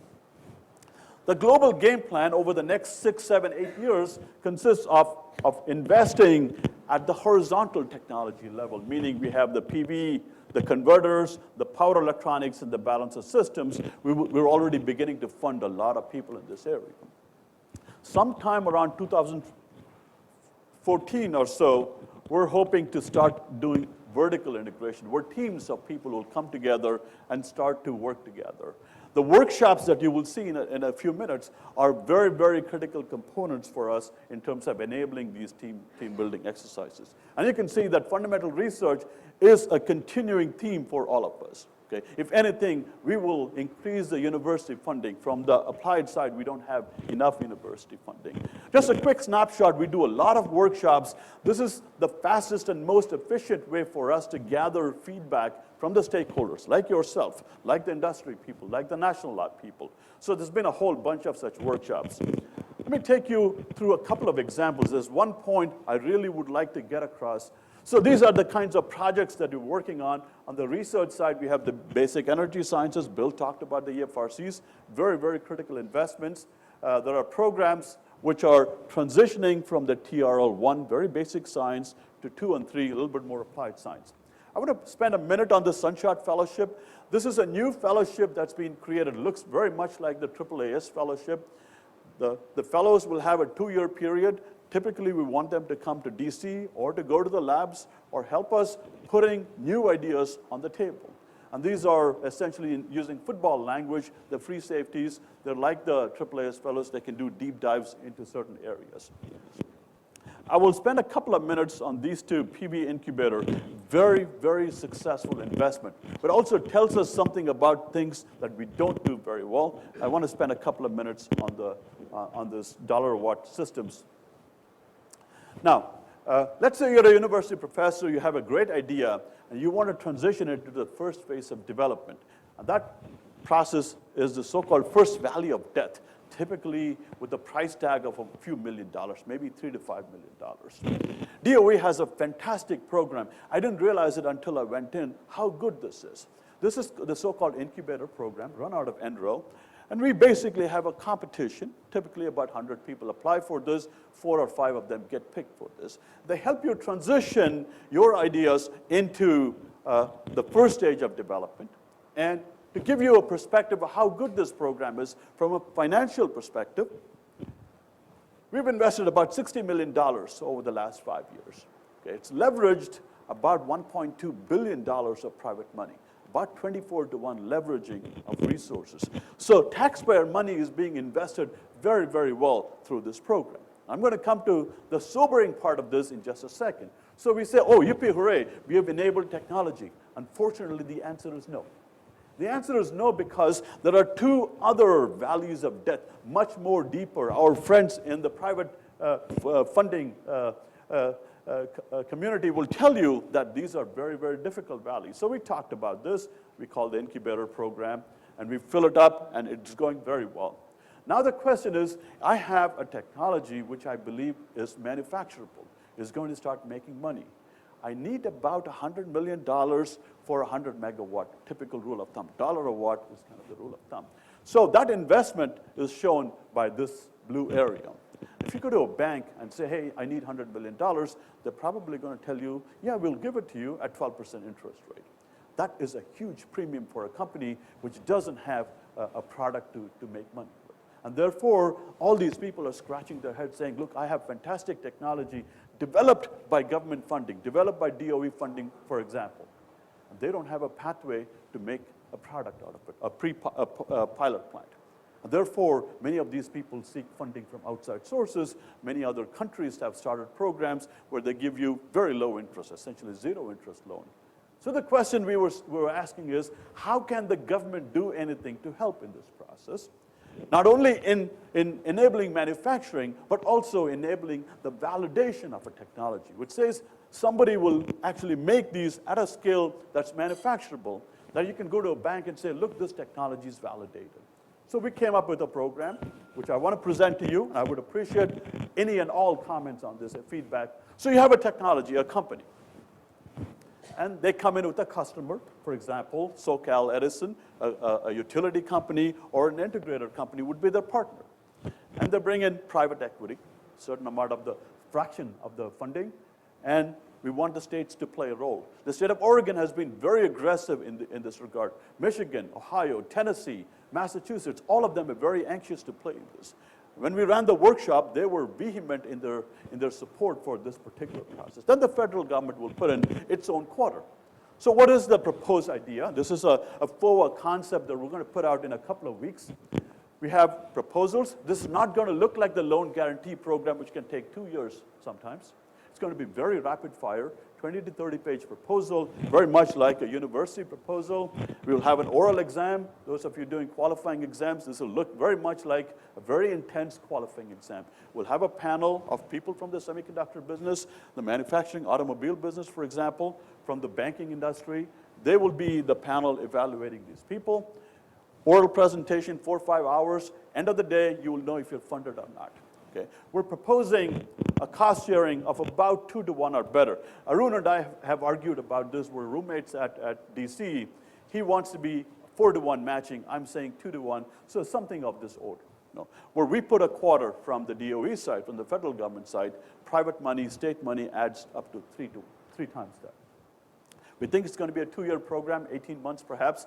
And this will enable several things. The first thing it'll do is to enable people to put roots within the country, start manufacturing their product in this country. And the second thing that we will do is to start validating a particular technology. How do we know that a given technology pathway is the best way to do it? We'll help do that. Our national labs will be involved in this process. Sandia, NREL have fantastic capabilities for systems level testing. We're planning to upgrade that. So I know I'm getting out of time. So very quickly, roadmaps are very critical for us. We have roadmaps for the converters, the power electronics, the balance of systems. Our stakeholders are deeply involved in this process. If you believe that you would like to participate, please come in and join us. So I won't spend too much time. This is the hardware side, a lot better defined. For example, we're looking at, let's say, SIGs. The theoretical efficiency is about 29%. The module efficiency right now is 11%. What happened to the other 18%? So we're creating the roadmaps and going at it at the materials level, the device level, the cell level, the module level, build it up from there. Now this problem is a lot more difficult. This is something I would love for everybody to get in. And this problem has to do with this balance of systems, the 40% cost coming from so many different components. So let me take you through one exemplar of that. Looking at residential, about a month and a half ago, there was a report from Sunrun, which is one of the integrator companies, saying that $2,500 of the cost of your residential installation comes from this balance of systems. So take some examples. Customer acquisition, that's a component. Financing, permitting, inspection, all contribute quite a bit. You have 4 different kinds of inspections for the solar installation in your house. Everybody wants to have a role in this. Adds to the cost of the whole process. So we're saying, how can we bring all of these down? What kind of processes can we use? We would like to start bringing in all of the IT infrastructure that we have in this country to bear on this process. How can we use novel approaches to reduce all of these costs? So to summarize, why Sunshot? By far, the biggest thing that we want to do, of course, is be globally competitive. The U.S. has to become more competitive. Energy security is a very big issue for us. The environmental payoffs are dramatic in terms of CO2, life without subsidies. We want to be in an environment where there are no government subsidies. It's purely driven by technology, which is why places like this are very important, the Santa Barbara Center. I'm sure you guys have heard this guy from San Francisco or Carmel. You know, this is the famous statement from Clint Eastwood from Dirty Harry, right? The question is, are we willing to look at this .45 Magnum and say, is there a bullet or not? We're taking a chance with ourselves. We're taking a chance with our future by putting out a lot of stuff, CO2, for example. Are we willing to make the investments to make this a lot more safer? Let me leave you with those thoughts, and we'll hand it over to my colleagues. Thank you very much.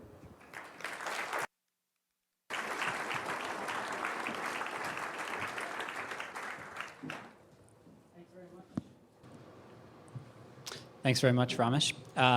Once again, hold your questions, comments, accolades until the end, and then we'll take them all.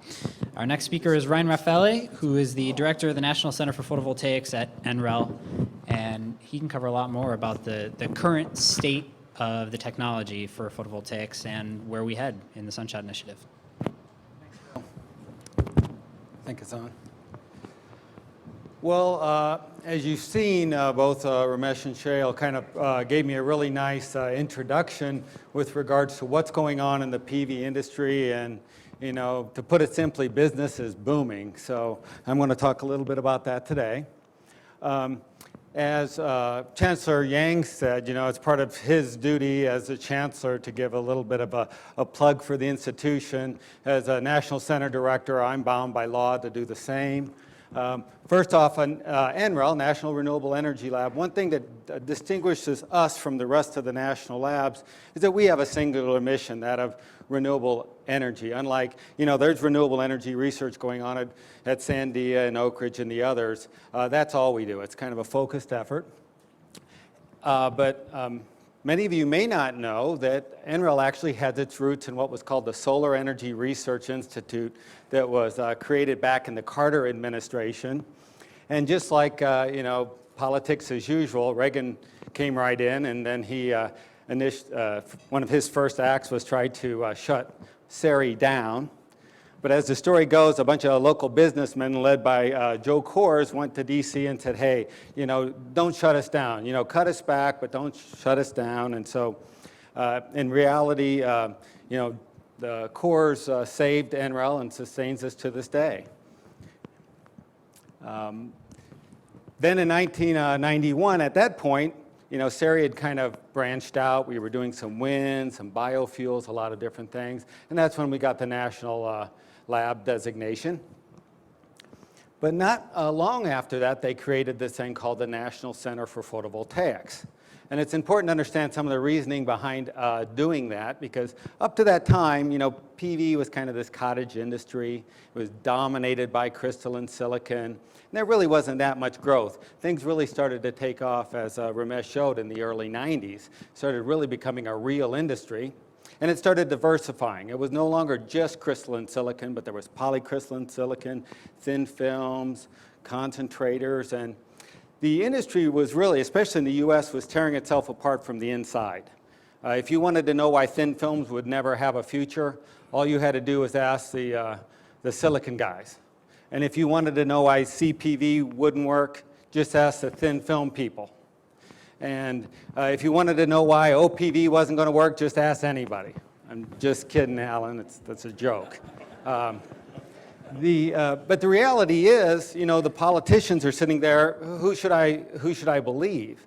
And at the sort of the end of the day, it's like none of this is going to work. So what the government decided to do is it needed an independent arbiter of quality, somebody it could go to get this great scoop, to get the reliable measurements that literally people could bank on. And that's why we created the National Center. So National Center focuses on innovations in technology and is directed to use the resources and capabilities of all the national labs and the universities to try to make this a real viable energy alternative.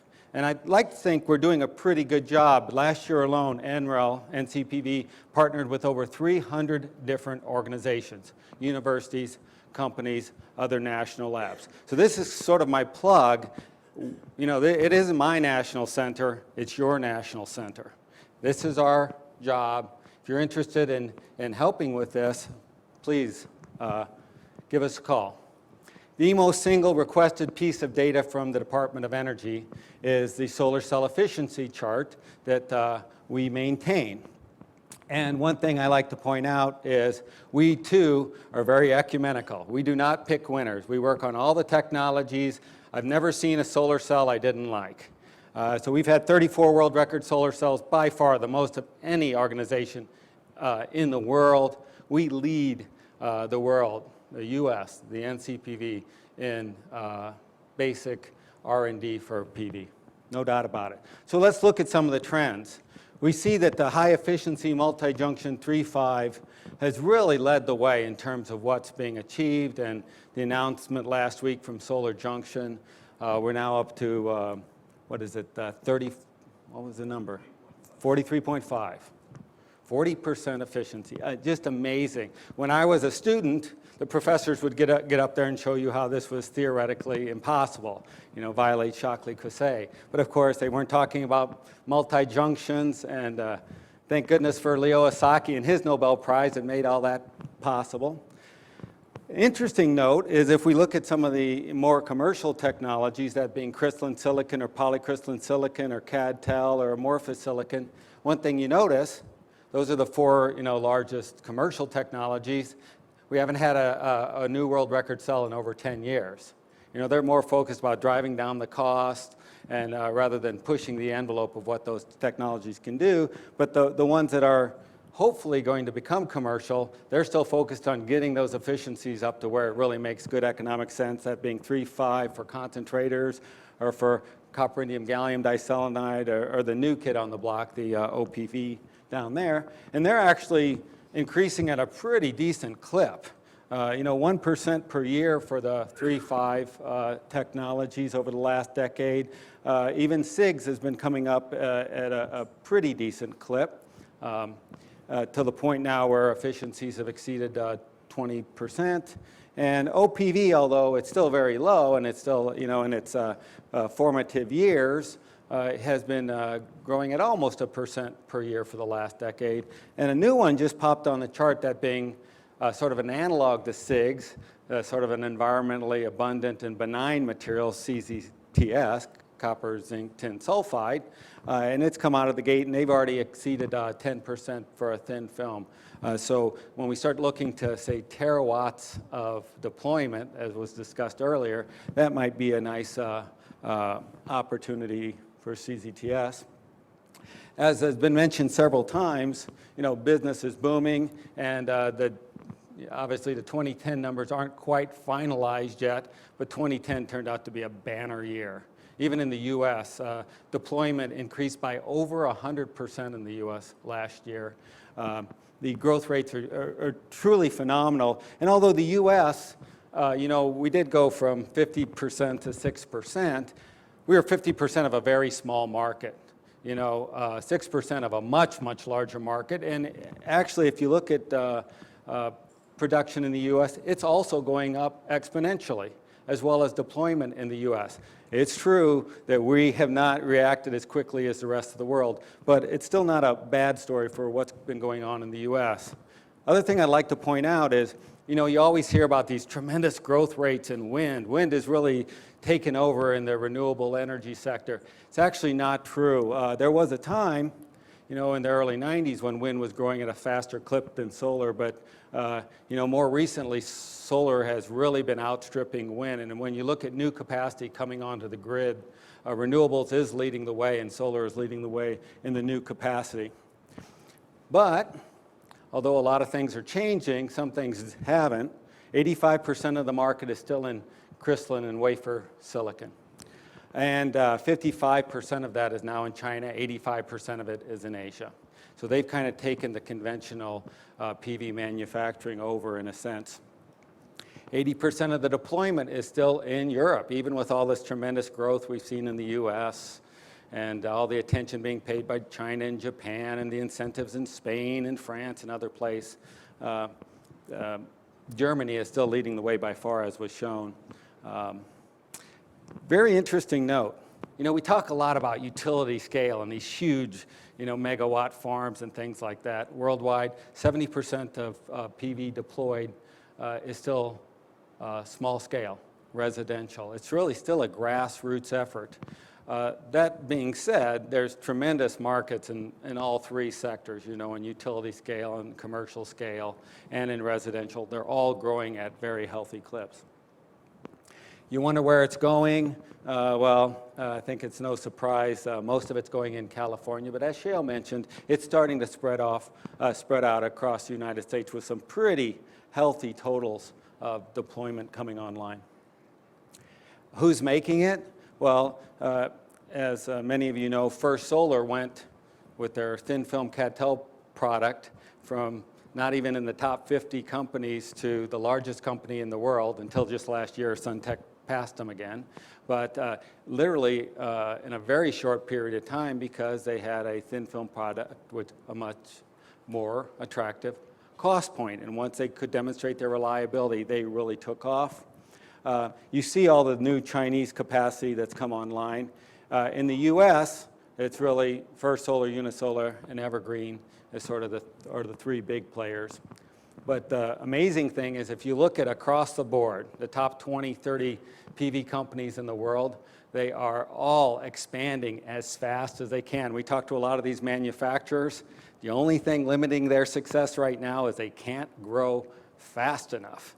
The market demand is exceeding what they can produce. So, and the really interesting story in the US, if you look at all the new capacity coming online, it's being dominated by thin film companies, both by CadTel, but more so by these new SIGs companies that are ramping up very quickly.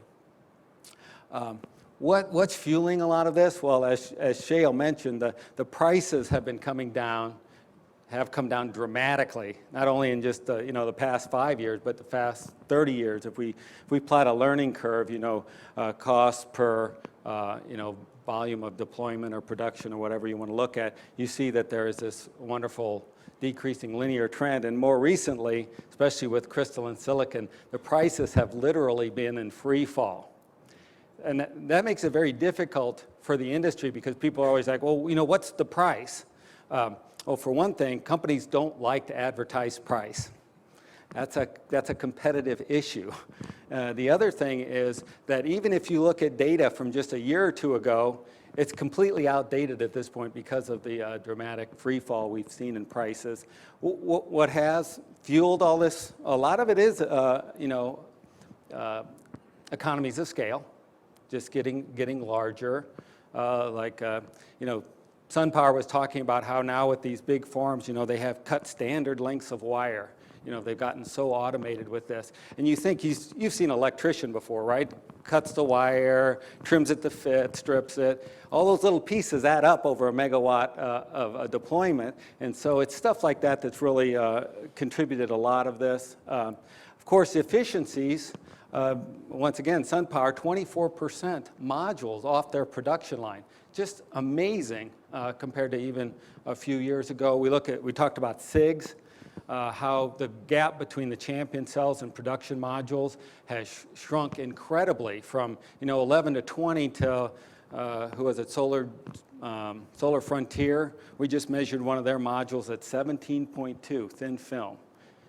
First Solar grew like mad at 11%. Can you imagine what some of these companies at 17 or Mia Soleil at 15.4, how fast they're going to be able to grow?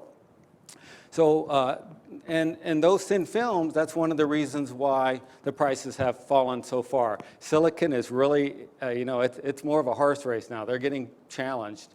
And so we see a lot of decrease in cost. Ramesh talked about this one. This is a little scary. If you look at the module costs, they've been coming down like mad. Those balance of systems costs, those soft costs, those politically connected costs, permitting and whatnot, they're not coming down so fast. In fact, permitting last year went up in the US, the costs associated with permitting. So our deal is that I'll work on the module costs and you can handle all of the rest of that. And this is, of course, how it all breaks down. One thing we need to keep in mind, you see some of these numbers, $5, that seems kind of high. That's an average. Realize that utility scale is going to be much lower than that. So, $5 for residential, for commercial, 3 for utility and below, as people have to bid in a competitive market. 50% is kind of the rule of thumb between balance of systems and module costs. But you see actually, if you look at the cost right now of all the various technologies, boy, they're dropping and they're dropping quickly. With some of these are predicted by 2012, 60 cents for a thin film CadTel module. What does this all mean? And I think this is some of the underpinnings of the dollar per watt. Ramesh showed how it's going to take off. If you look at the regional electricity prices, you look at the solar insulation, you can overlay those two and you can find out where are the real opportunities. No surprise, California is such a great opportunity, Arizona, even New York, where I come from. It's actually a very good place to put PV in the US, and you think, wait a minute, You know, I'm from Rochester. The sun doesn't shine in Rochester. How could this work? Well, there's actually more sunshine in Rochester than in most of Germany.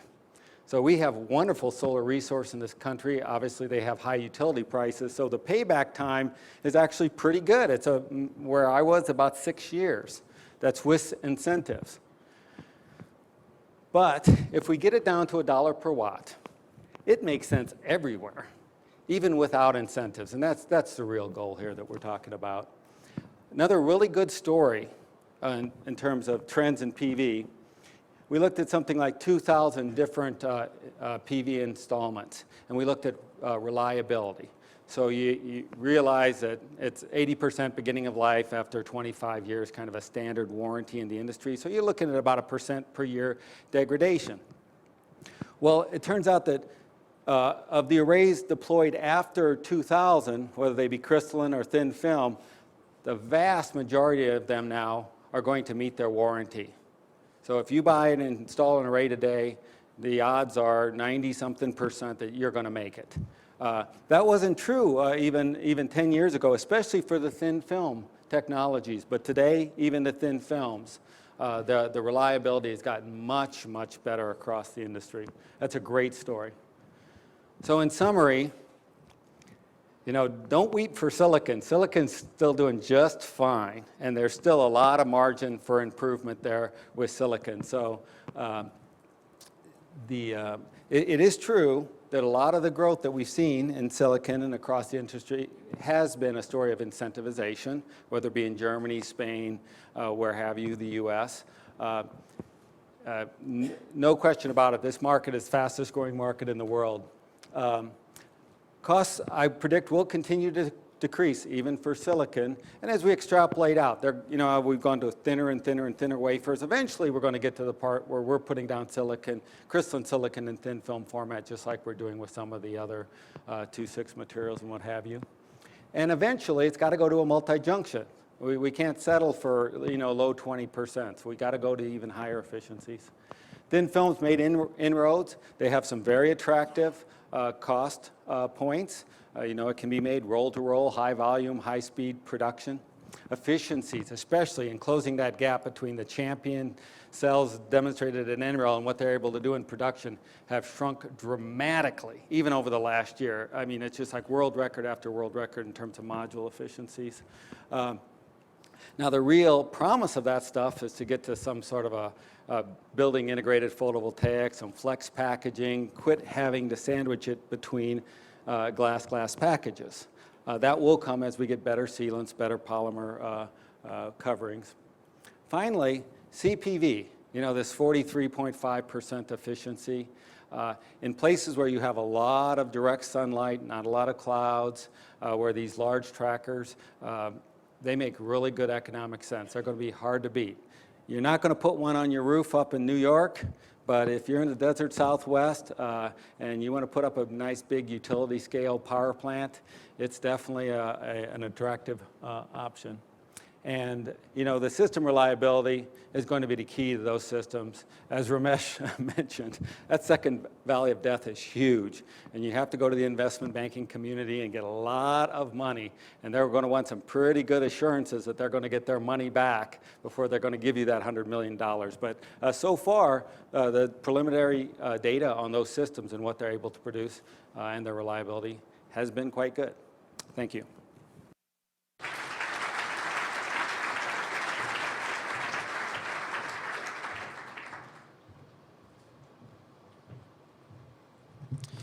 Thanks, Ryan. Our next speaker is Jack Perawak, the Executive Vice President for R&D at SunPower, which, among other things, has the highest commercialized flat plate PV module efficiency on the planet. So he can speak better than almost anyone else about efficiencies and how far we can come. Thanks, John. Thanks, Joe. Good morning, and first, thank you for having me here. It's a pleasure. I'm the responsible for research and development at SunPower Corporation. I'm going to give a quick introduction to SunPower here for people who aren't aware. SunPower is a leading PV company We're global, worldwide. We serve all the markets, residential, commercial, and large-scale utility. We have a #1 position in the U.S. in residential and commercial through a dealer network. We have about 1,500 dealers. Recently, we are building a 250 megawatt plant nearby, near San Luis Obispo, called California Solar Ranch. I'll talk about that a little bit in my presentation as well. Okay, like I said, we go to market in 3 different channels worldwide. The core of our offering is our cell. We have a high-efficiency cell. It was developed in the 80s and 90s, initially as a concentrator cell. That cell platform was then deployed in a one-sun format or a conventional PV module format. But the heritage of this cell is in concentration, which is why you see no metal on the front. It's one of the only cells you'll see. It's a crystalline cell with no metal on the front. And that is then deployed in a number of systems. We do a fair amount of R&D work in balance of system work as well. SunPower acquired a company called PowerLight in 2007. PowerLight was an innovator in that area. So we have some very unique products that we offer in the balance of system area, and I'll talk about those as we go on as well. As far as our work with the DOE, I was asked specifically to talk about Sunshot, so I will. We've got a long history of collaboration with the DOE. The DOE has been a huge supporter of SunPower's over the years. Over the last 3 years, we're just now wrapping up a program that the DOE supported us on. And out of that came a number of commercial-ready products. The T5 is a commercial rooftop system. It's an integrated PV system with a mounting system attached to it. It's a polymer mounting system. It is assembled on the commercial roof, so it's for a flat roof by hand, no tools required. And it's not, it doesn't require attachment to the roof, so you can just rest it on the roof. There's been a lot of aerodynamic testing. It doesn't blow off the roof. So it's a very, very innovative product. It's been tremendously successful for us. We also, through DOE support, developed a lot of automated manufacturing equipment that allowed us to economically put a module manufacturing plant in the U.S. So we opened that just a couple weeks ago up in the Bay Area. It also was supported the development of a 24% efficient solar cell. That cell platform, that architecture is now being put into production. I'll show you some results from that as we get into it. And that cell and some other innovations actually generated a greater than 20% efficient module. And that's a world record, well, not a world record, but as it becomes commercialized, will be the first commercially available 20% efficient module. Okay, so the Sunshot program this is how it's laid out. Ramesh showed this to us. When we saw that, we said, well, you know, we're up for pretty much any challenge. Is this a challenge we can make? So the first thing we did is look at this experience curve, and this has now been shown a few times. If we go back to 2002, so right here, and say, okay, let's project forward what we think is going to happen as production increases. We think in 2010 we'll be at about 220 watt, and by 2013 we'll be at about $1.75. So where did we end up? Well, a few things happened. First of all, we broke away from the learning curve here, and prices actually went up. That was caused by a silicon shortage in the industry. So this is largely crystalline silicon. Crystalline silicon still makes up a large portion of the industry. And right around this period was the first time that PV, the consumption of silicon, was dominated by the PV industry versus the semiconductor electronics industry. And that, of course, has continued. So this period is a ramp up of silicon production, and as that silicon production came up, you can see the prices dropped right back down to the learning curve. In fact, because the silicon was high, people innovated a lot to maintain the cost decrease. So then we say, well, what does the Sunshot goal mean? if we were to believe this experience curve. And if we believe this, in order to get to the 50 cent a watt module price, so this is a module price graph, by 2017, industry's going to have to grow or deploy at a 50% average growth, annual growth rate. And by that time, there would be 880 gigawatts of cumulative production deployed. So in addition to the cost, that's a monumental target. That's a very, very aggressive target. I think that we'll all be extremely happy if this happens. So what's SunPower doing about this? SunPower, as I mentioned, our position in the industry is one of high efficiency, but we've been driving costs very aggressively as well. And I think we're coming from a position where we have a lot of opportunity to drive costs. So this is our historic cost, this is our module cost, historic cost roadmap, our actuals. And then what we're committing to, so right now we've got a commitment in 2014 to be at $1 a watt module cost. And that would be at a roughly 21% efficient module. And efficiency, as I'll talk about later, has got a lot of leverage in system economics. So how are we going to get there? I'll talk a little bit about that. We're going to do it through increasing our scale. Scale is actually a big driver of cost for us. Technical innovation, improved silicon wafering technologies, improved cell processing capability, and improved cell architectures. Scale. So scale is a big deal. This is a manufacturing plant SunPower is building right now. The first half of this is now completed and is in production and ramping. It's not entirely in production. This is a 1.4 gigawatt plant. It's been under construction for about, probably 18 months now, and the project has been underway for 2.5 or 3 years. It's a monumental effort to build a fab like this. When it's done, it'll be the single largest sited plant at 1.4 gigawatts. This is going to give us roughly 2 gigawatts of total installed capacity worldwide. So that would be a big step for SunPower in terms of volume and scale. And the scale gives us a lot of opportunities to improve our efficiencies, operating efficiencies, reduce our cost. But this is a monster effort. And if you go back to this and say, okay, we've got to get to a huge amount of production to achieve these goals.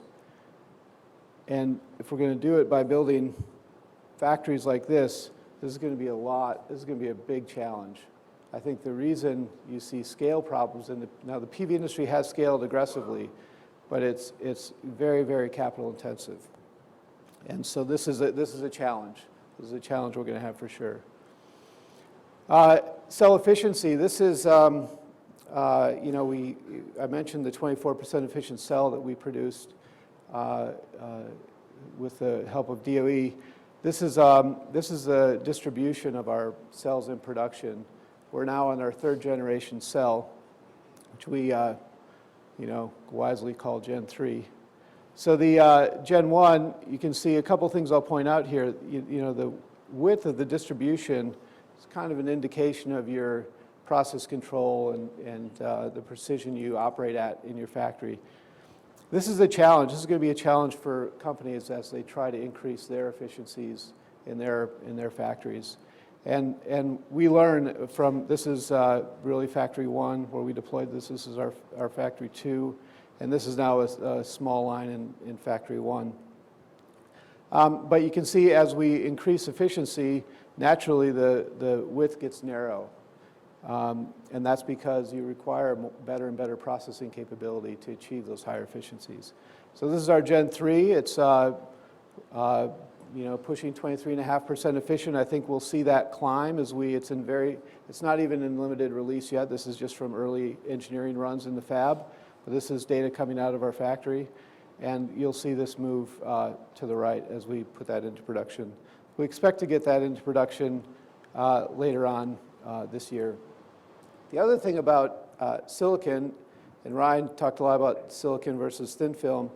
Silicon, for us, we think we can get very good efficiency at very thin silicon levels. So down to 50 microns of silicon will give us really very high efficiency as well, close to 24% efficient. And that's something that we think is really going to help, through innovation, help us drive our cost structures down.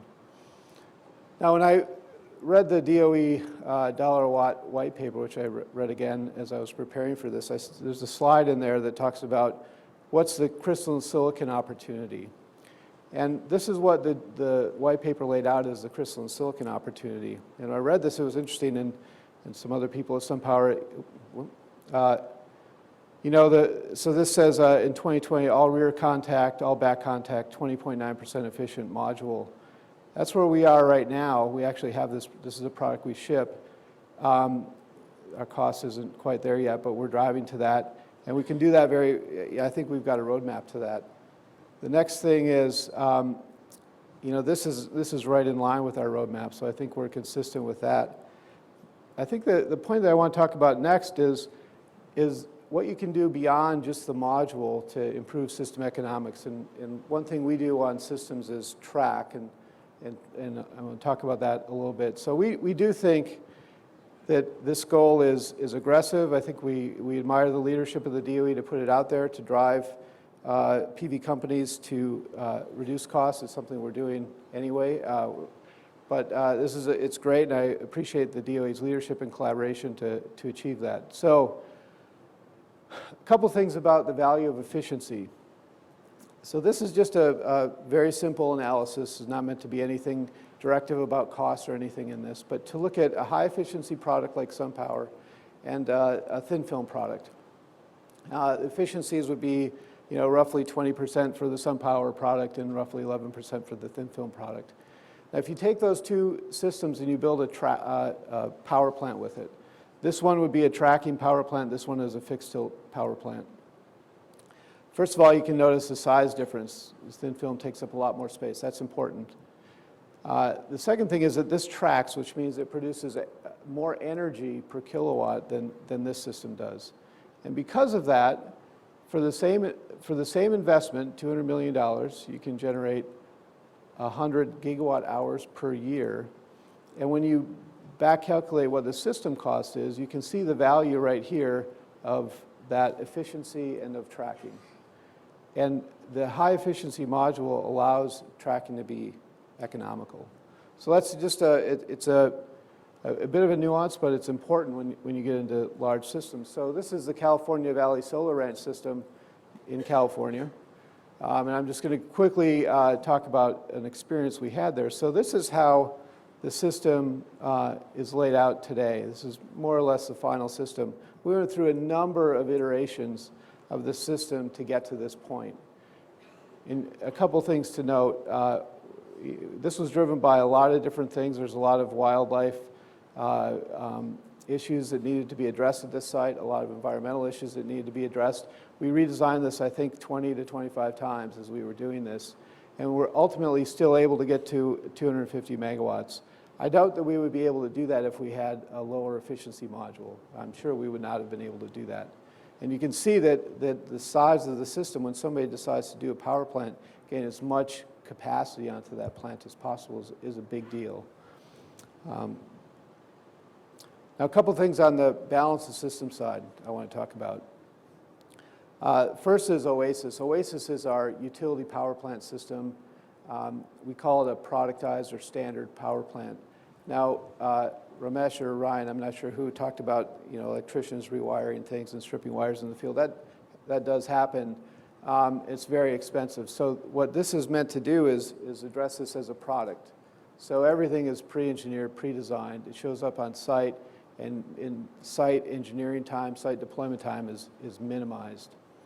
Okay, the last thing I want to talk about is I think a more innovative approach to cost reduction for us, and it addresses a lot of the issues that I brought up as I went through this presentation, issues like scalability, silicon utilization, manufacturing capacity. So SunPower has developed a CPV system. I mentioned initially the SunPower originally was a CPV company.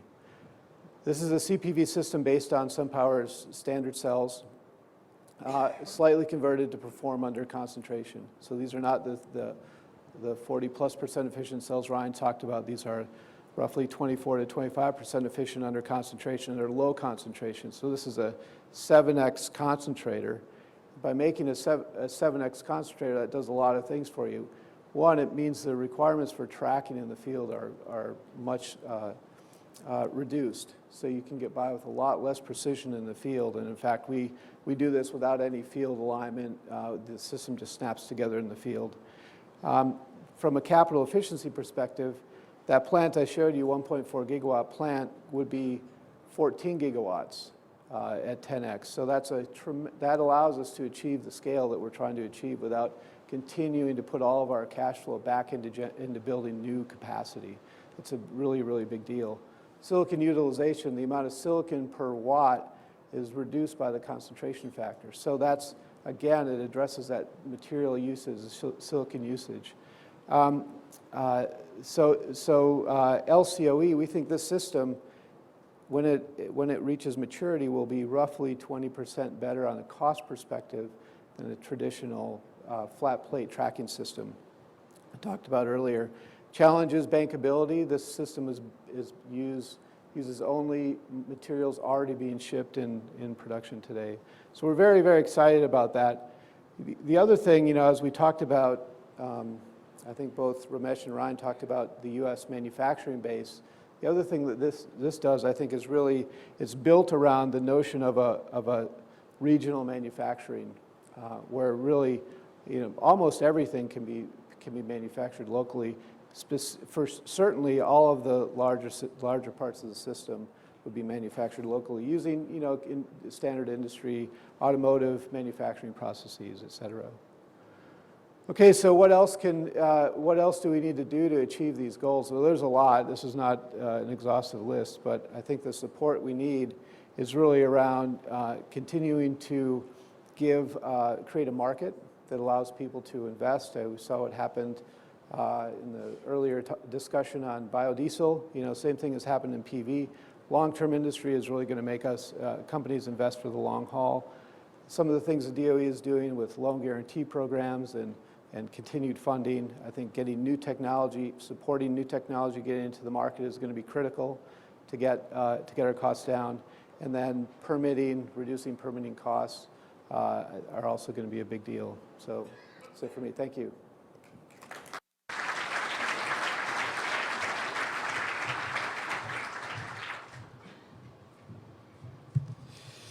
Thank you, Jack. And the final speaker on our panel this morning is Linda Ziegler, who is the Executive Vice President for Power Delivery Services at Southern California Edison, which is one of the favorite utilities of the solar industry. And she can tell us, lest we forget, what happens if we actually get to $1 a watt, which we all want, and what that means for the utility and for the grid.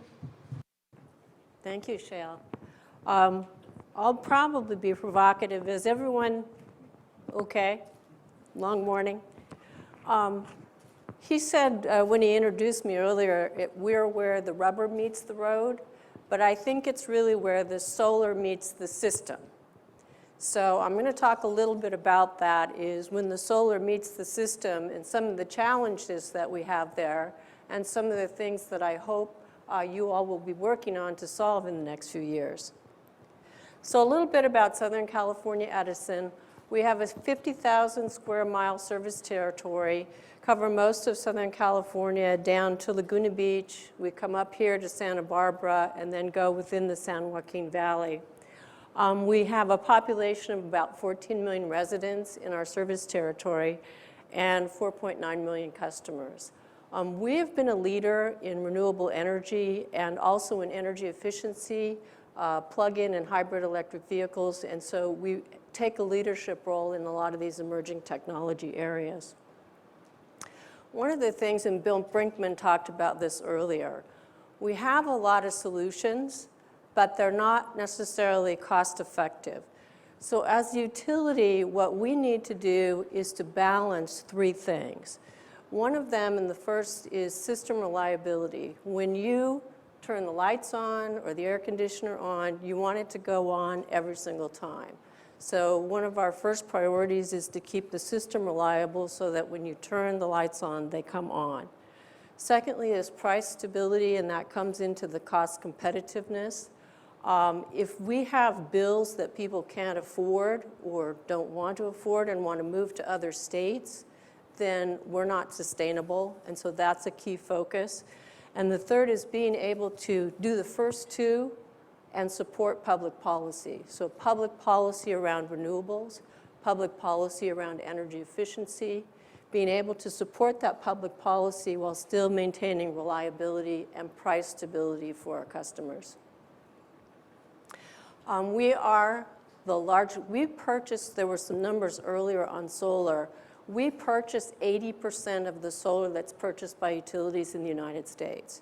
So we are one of the largest renewable purchasers in the country. Interestingly enough, we're spending this panel talking about solar. Currently, 53% of our renewable purchases are geothermal. So there's a lot of room for growth in both solar and wind. California has had a policy of 33% renewable power. It was previously an order of the governor, our previous governor. Recently, legislation was passed to have 33% renewables by 2020 in California, and that was signed by the governor a few weeks ago. If you look at this chart, today we are right around, not quite at 20%, but very close. So we're purchasing 15 billion kilowatt hours of renewables. In 2020, that number goes to 28.3, and it's not just the increase from 20 to 33, it's an 89% increase in the amount of kilowatt hours that we will purchase because of the growth in sales during that time period. So it's really a much larger increase than you think if you're just talking from 20 to 33. This is the mix of solar that we're seeing. And in 2009, we had primarily solar thermal, and you see that curve there. If you look in 2011, we now have quite a bit of ground mount, solar ground mount. The little yellow one at the bottom is solar PV rooftop. So while it's growing, it's not growing really in great numbers in terms of gigawatt hours. So after we get to the dollar per watt, which is a great goal, and I'm now encouraged that we're going to get there, the utility, and most utilities would operate the same way. When we're purchasing power, we're looking for least cost, best fit. So least cost, if we get to $1 a watt for solar, that's going to match the other resources from a cost standpoint. So you're in the bucket in terms of cost. Best fit then becomes, what is the load profile of the customers, right? What's the load we're trying to serve? And which of those resources at the lowest cost are going to fit that need, the demand curve that we have? And so one of the things I'm going to talk a little bit about is the challenge around solar and wind as well is intermittency of supply. Because the electric system, until we get those great batteries working at scale, the electric system has to be balanced at all times. So the demand, when you turn on the light, has to be matched by generation on the other side. And if it's not, then you have problems on the system. So this is how we purchase power, and we're looking at this least cost, best fit. $1 a watt gets you there for least cost, and we have to work on the best fit, which I'll talk about. So solar is a great resource, and in most cases it matches our load profile because our load is most during the hot summer days when the sun is shining. The issue you have is intermittency. So everything's going along, sun's shining, a cloud comes over, and the solar drops. You still have the same demand. Customers are pulling on the system the same demand, and all of a sudden you lost a lot of your power. You have to have other generation to take up that slack, otherwise you have a voltage problem on your system. So this is one of the issues with both solar and wind that we and all of you are working on to try to solve. One of the solutions to that is the batteries. So we are testing In Tehachapi, which is where there's going to be a lot of wind resources here in Southern California, we're putting in a battery storage. This is a joint project with Department of Energy, testing the ability of this to store energy and to be able to ride through when the wind suddenly stops. Now, this is a $54 million project, and it's about 8 megawatts for 4 hours. So it's not a great deal of energy, but it'll begin to let us understand how battery storage or storage will help ride through the intermittency of these new generation of the solar and the wind. The other issue that we come across with solar in particular is, and I just talked about the need for the system to be balanced at all times. So when you get, and this is more around the distributed solar, rooftop solar, commercial building solar, you have issues. So the system, the grid was built 125 years ago, and all through that time, for main generating power plants to generate power and deliver it through the system to the end-use customer. So it was built as a one-way flow. So when we put solar around rooftops, commercial buildings, and they're in some cases selling back into the grid, you have a two-way system. And what I talked about earlier, the intermittency issue, has issues for the grid as well. So, you know, you're in your home, your solar, sun is shining, everything's working, you have your air conditioning going, and all of a sudden the cloud goes over, right? So your solar on your house dropped. We're still pulling energy in to serve your house, and what happens is you can get real voltage fluctuations on the system, and that can be on the transmission system and the distribution system, which can cause instability. If it's bad enough, it will bring the system down. So if we get to the dollar a watt, right, now we have to determine how do we make the system capable of dealing with this intermittency and this flow of power that it wasn't built for. So part of what I'm hoping a lot of you are working on in research, maybe in another area, is on the controls in the systems, be able to manage this intermittency of power flow and, you know, keeping voltage stable and making sure that, in addition, that workers are safe. Because when you have backfeed on the power system, right, that can be a danger for workers as well. So this is a challenge primarily for the local solar, but it's one that we really need to solve to get massive amounts of solar out there. One of the things that we're working on with many partners to help try to understand some of these issues and solve them is we have a smart grid demonstration project in Irvine, which again is a partnership with the Department of Energy. One of the things that we see is that many of the technologies work and are excellent here or in the lab. When you put them into an integrated system, they behave differently. And so this smart grid project is to really demonstrate a lot of the technologies in a total ecosystem. So we're looking at, we will have energy storage here. We will have some blocks of houses that have solar on every one of them. We will have energy storage, battery energy storage. We're putting smart controls on the distribution system. And then we're doing some houses that are super energy efficient. So what we'll be able to do, this will be finished in 2012 in terms of the build out. What we'll be able to do from that is to tell how do all of these technologies that in and of themselves are very good, how do they work together in an integrated grid? Because it has to be an integrated grid and it has to work together because people are not willing to have only solar on their house and when that stops, not have electricity. That's not an acceptable outcome for most people. So we need to figure out how all of the technologies work together in an integrated grid and work with the vast infrastructure that we already have, because to the cost point that Mr. Brinkman brought up earlier, people are only willing to pay so much to make all of this work. So we need to figure out how to make it work in a cost-effective way. So thank you.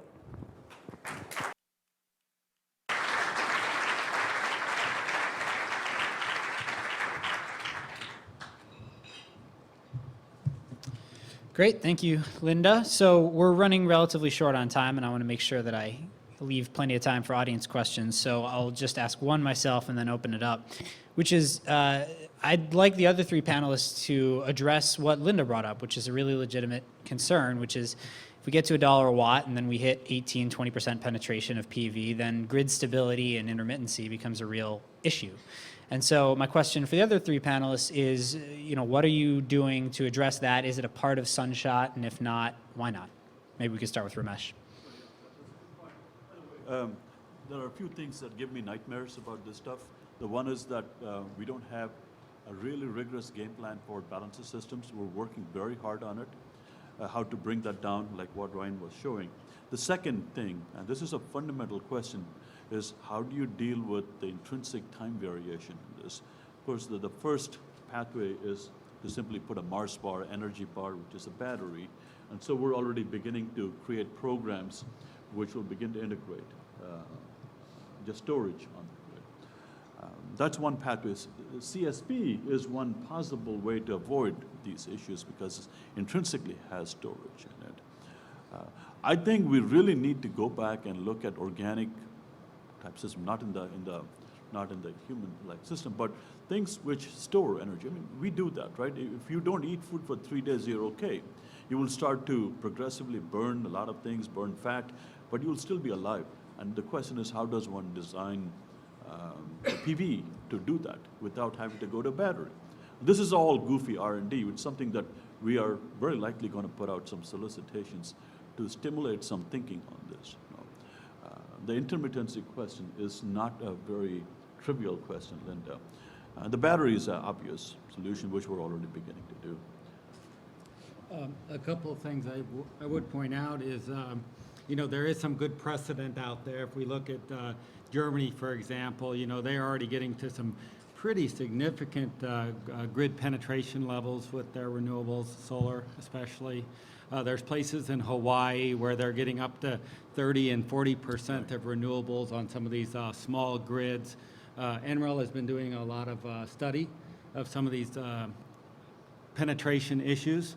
I would refer you to both the EWITS and the WWITS studies, Eastern Wind Interconnection Study. It was a large group, like 50 different organizations, utilities, PUCs, technology providers, all looking at a lot of these integration issues. So although these are very real challenges and there is more study required, there are actually some opportunities to even use these things synergistically and to increase the efficiencies of these systems. So SunPower's been doing a fair amount of work in this area. I'll just mention a couple.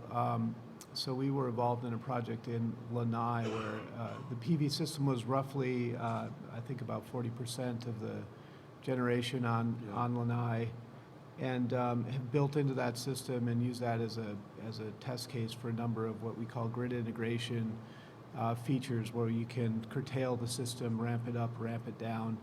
Through that experience has helped us understand what we can do, what we can't do, what the issues are. I think the other part of it, though, that doesn't address the intermittency part, which is also a big deal. On the intermittency part, there's certainly the sun shines. I think without storage, a PV system the output's going to go down if the sun's not hitting it. But unless Ramesh comes up with a really interesting storage cell or something. But the variability can be when it's distributed geographically is a lot different than the variability when it's viewed at a very local place. So when you just look at PV systems that are distributed very geographically may even mean the size of that system I showed, the California Valley solar system. You don't get immediate response, you get a much slower response. If you look at over a broad region where there's cloud cover is intermittent, you get a very level response, almost predictable. So we're looking at being able to forecast, being able to aggregate systems and look at them at a system level and determine how those systems will respond in aggregate. And the third thing I'd say is when you combine that with wind, there's often a correlation between solar and wind that will help balance that out. But this is an issue, I think, as an industry we need to work on this as well. One thing that reminds me of, and Linda touched on this as well, you know, having all of these distributed sources, there are some advantages there in terms of intermittency, using the grid as a great big battery in a sense. But one thing, you know, when you look at the grid as it exists today, it isn't this sort of optimum grid that you would like, you know, connecting up sources and sinks. A lot of times, you know, the sources are out there in the desert where there's a lot of sunshine, and so we'll generate it there. There aren't a lot of people there. You know, the people using the power over in these big cities are up there in the Northeast and places like that. And so you say, well, all we got to do is just, you know, put in new transmission lines. Well, when there's about a 10-year, you know, siting period for putting in a new high-power transmission line, that's a real governor on the system as far as how fast we're going to be able to deploy all this dollar per watt PV. So that's also a huge concern in taking the grid to a much higher penetration scenario. Great. Well, I have many more questions myself, but I'll try to restrain myself. So why don't I open it up to the audience for at least a couple questions? Yeah, right here. I think there's a mic coming around. I'm C.E. Beaumont of Emerging Markets and Technology Report, and this is the same question that I asked at the Stanford Open Forum that they just had. If we're having this problem of transmission lines, can't we configure a fast-track checklist that will get these transmission lines up and going in 2 to 4 years rather than this 10-year period I keep hearing over and over again? Because this is not new technology. This is nothing breakthrough unless they have new transformers or something on the lines. I mean, can't we just whip this stuff out all across the nation like we did the highway program? Sounds like a question for Linda. Well, I'll answer part of it, but then I will probably throw it over here. You know, you would really think we could do that because it is critically important if you want to bring wind power in, if you want to bring sun power into the load centers, you have to build transmission lines. California has attempted to speed it up. It's had some small progress. There are so many agencies involved in siting and licensing a transmission line. You know, many times you'll have Bureau of Land Management, you'll have U.S. Fish and Wildlife, you might have National Forest. In our territory, we have a lot of Native American tribal lands.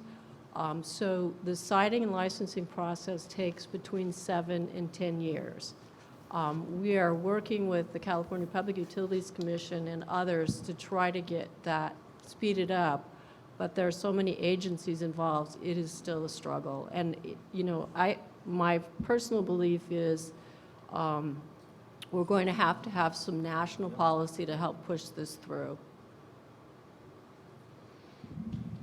Well, I would just add that question, you know, could be asked about the soft costs piece of the installation puzzle as well. It's a macrocosm of the soft cost issue. There's all kinds of things that will blow your mind. But we could do a lot better. I'm really serious. I mean, some of the things that we've learned in the last 4 months is just, wow. So we could do a lot better, a lot more efficient in terms of bringing these processes under time control. Wow. All right. Other questions right there. Thank you. This is Sang-Won Soo at the Brand School of Environmental Science and Management at the University of California, Santa Barbara. A few weeks ago, there was a Forbes article about reconsidering renewable energy. Probably you have read that. And basically the issue that they are raising is that, well, the cost of renewable energy is probably higher than what we conceived before. And a couple of weeks ago, I went to talked to the French government officials, and they also have a grand vision of supplying about 30% of their grid from renewable energy, mainly from photovoltaics. And again, they have a great concern about the cost of storage, because when it goes beyond 15% or so, basically the intermittency becomes a very important issue, so that you need a large amount of storage capacity. So I believe that there is a great concern about the cost of renewable energy and photovoltaics, and basically $1 per watt is great, but I don't think that it includes the kind of things that we talked about, like the storage and the transmission and distribution. And from the experience, the Linda that you showed, how much percentage are we talking about in terms of the storage and transmission and distribution changes? Are we talking about 1% of the total, or are we talking about 10%? And what is the kind of range that we are talking about? Can you shed some light on that? Well, there's been a number of different studies about, what the costs are to integrate renewables, and I wouldn't say that any one of them actually has the total cost yet. I think we still have work to do. They've priced out the cost of transmission for the 33%. Some of the other controls on the system, we're in the process now of trying to figure out. It's interesting. So the good news is we're a 125-year-old company, and it's great to be in business for 125 years. The bad news is that we have a system that's been built over 125 years. So to change that, to deal with the new technology and the renewables, is going to have costs associated with it. And we're all, I think everybody here is trying to figure out how to do that and learn about what it costs. I don't think we have the answer yet. By the way, let's follow up on that question. If you look at the total amount of PV on the grid, you don't want it. It's in the error bar in that plot. We're far, far, far away from where you would start to worry.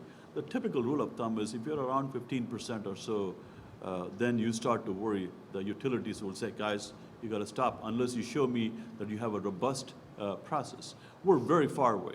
So that basically tells you that you're like a quarterback. You have 3 seconds. Or in our case, we have maybe 5, 7, 10 years to put in all of the technology that you need to catch up with all the intermittency issues. So for the moment, I think we can be more aggressive, more positive, while we are putting in all the R&D to look at storage issues, to look at more innovative ways to address intermittency. Let's take one last question right here. We should be so lucky. Great. Sorry.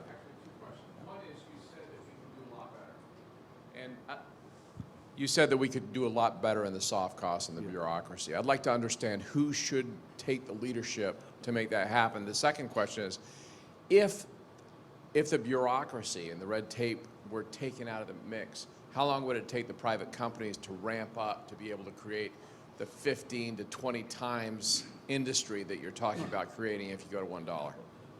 Two fantastic questions, and probably this is going to take a little bit more than a couple of minutes. So let's break it down. The first question has to do with who is going to be leading the charge for the soft costs. The soft costs have maybe 100 different components in our estimate, and we've kind of said, okay, we won't deal with 100 of them, we'll deal with 5 of them. Let me take one example. Permitting costs. About 25% of the soft costs comes from permitting. And permitting involves many players, typically the municipalities or the cities. Let me give you some examples which startled me. If you go to Santa Clara, the permitting time is 1 hour. About $300, 1 hour, you're done. It's mainly because there's a guy there who really believes in solar, and so he does the diligence. You go to another place in New York, it's 9.5 months. You say, wow, within the same country, how do we have X orders of magnitude change in the permitting? So our first order is to measure. So we're running a competition which just got announced as we were speaking in Philadelphia in Solar America meeting. They announced a competition, very much like the race to the top.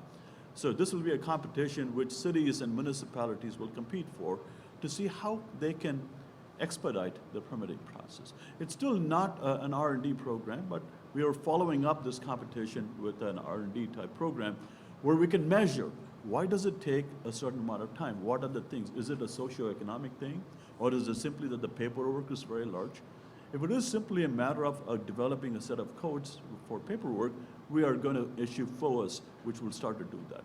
Can we use the technology of Google, Microsoft, or is it just too small for them to be involved in it? So that's one possible pathway. The second question, if you don't mind, please repeat it because, yeah. How long, if all the red tape and bureaucracy were out of the way, how long would it take private industry to ramp up 15 to 20 times installation that they have to do? This is just the installation part. Yeah, so if you're going from 1% of U.S. electricity provided by solar now to 15 to 20, how long does that take? So if you looked at the chart that NREL and the folks there put out, the time constant for this 15% of generation is still beyond 2030. It's over the next 20 years. We're not expecting this to happen digitally over the next 5 years. That's why I said Sunshot is a starting point, not the end. So we're still looking at a relatively long time constant of the order of 2030 and beyond. If I could just pile on a little bit on that, the other thing we can do here is look at what other countries have done successfully. So Germany has developed a very successful deployment model, largely small systems, largely through a very diverse network of installers, and very cost effective. So, and they deploy 6 to 8 gigawatts a year. So we can, and they ramp that very quickly. I think there's opportunities for us to go out and see what's effective and what works and bring it here and do the same thing. So I think that when we get to that point, the deployment part will be a challenge. I think the points Linda brought up are going to be the other pressure or tension on that rapid deployment. I think it's interesting to compare and contrast the U.S. with Germany. We're about 3 times higher in terms of installation costs. They have national codes for the installers to follow, the checklist that was mentioned that we don't necessarily have in this country. So obviously if we can get to that point where we do have sort of some national codes and punch lists that an installer has to follow, those costs should drop dramatically. The other thing I'd say in terms of the production and deployment, right, we doubled in terms of deployment last year. Growth in production is increasing at about a 50% compounded annual growth rate. So the math is pretty clear on how long it's going to take to get to that, 15, 20%. It's going to take a while, obviously. The other thing everybody realizes, it's one thing to go from here to here, it's another thing to go from here to here, and then from here to here. So the challenge does get a little bit bigger as we grow. But the real thing is, compared to the semiconductor market, maybe $200 billion market, this could be easily 5 times larger than that. Huge market. So this is why I was trying to make the pitch. This is a time for us to not back off on manufacturing as a country, where we need to involve in it. Just like Intel did. I'm a big Andy Grove fan for sure. Just like Intel did, they put their pitchfork down and said, we're going to invest and keep the microprocessor market. We got to probably do something like that as a country, because it's such a huge scale of operation. A good note on which to end. So we're going to take a short break now. We'll have coffee outside, and we'll join back up again at 11:15. Please join me in thanking our panel.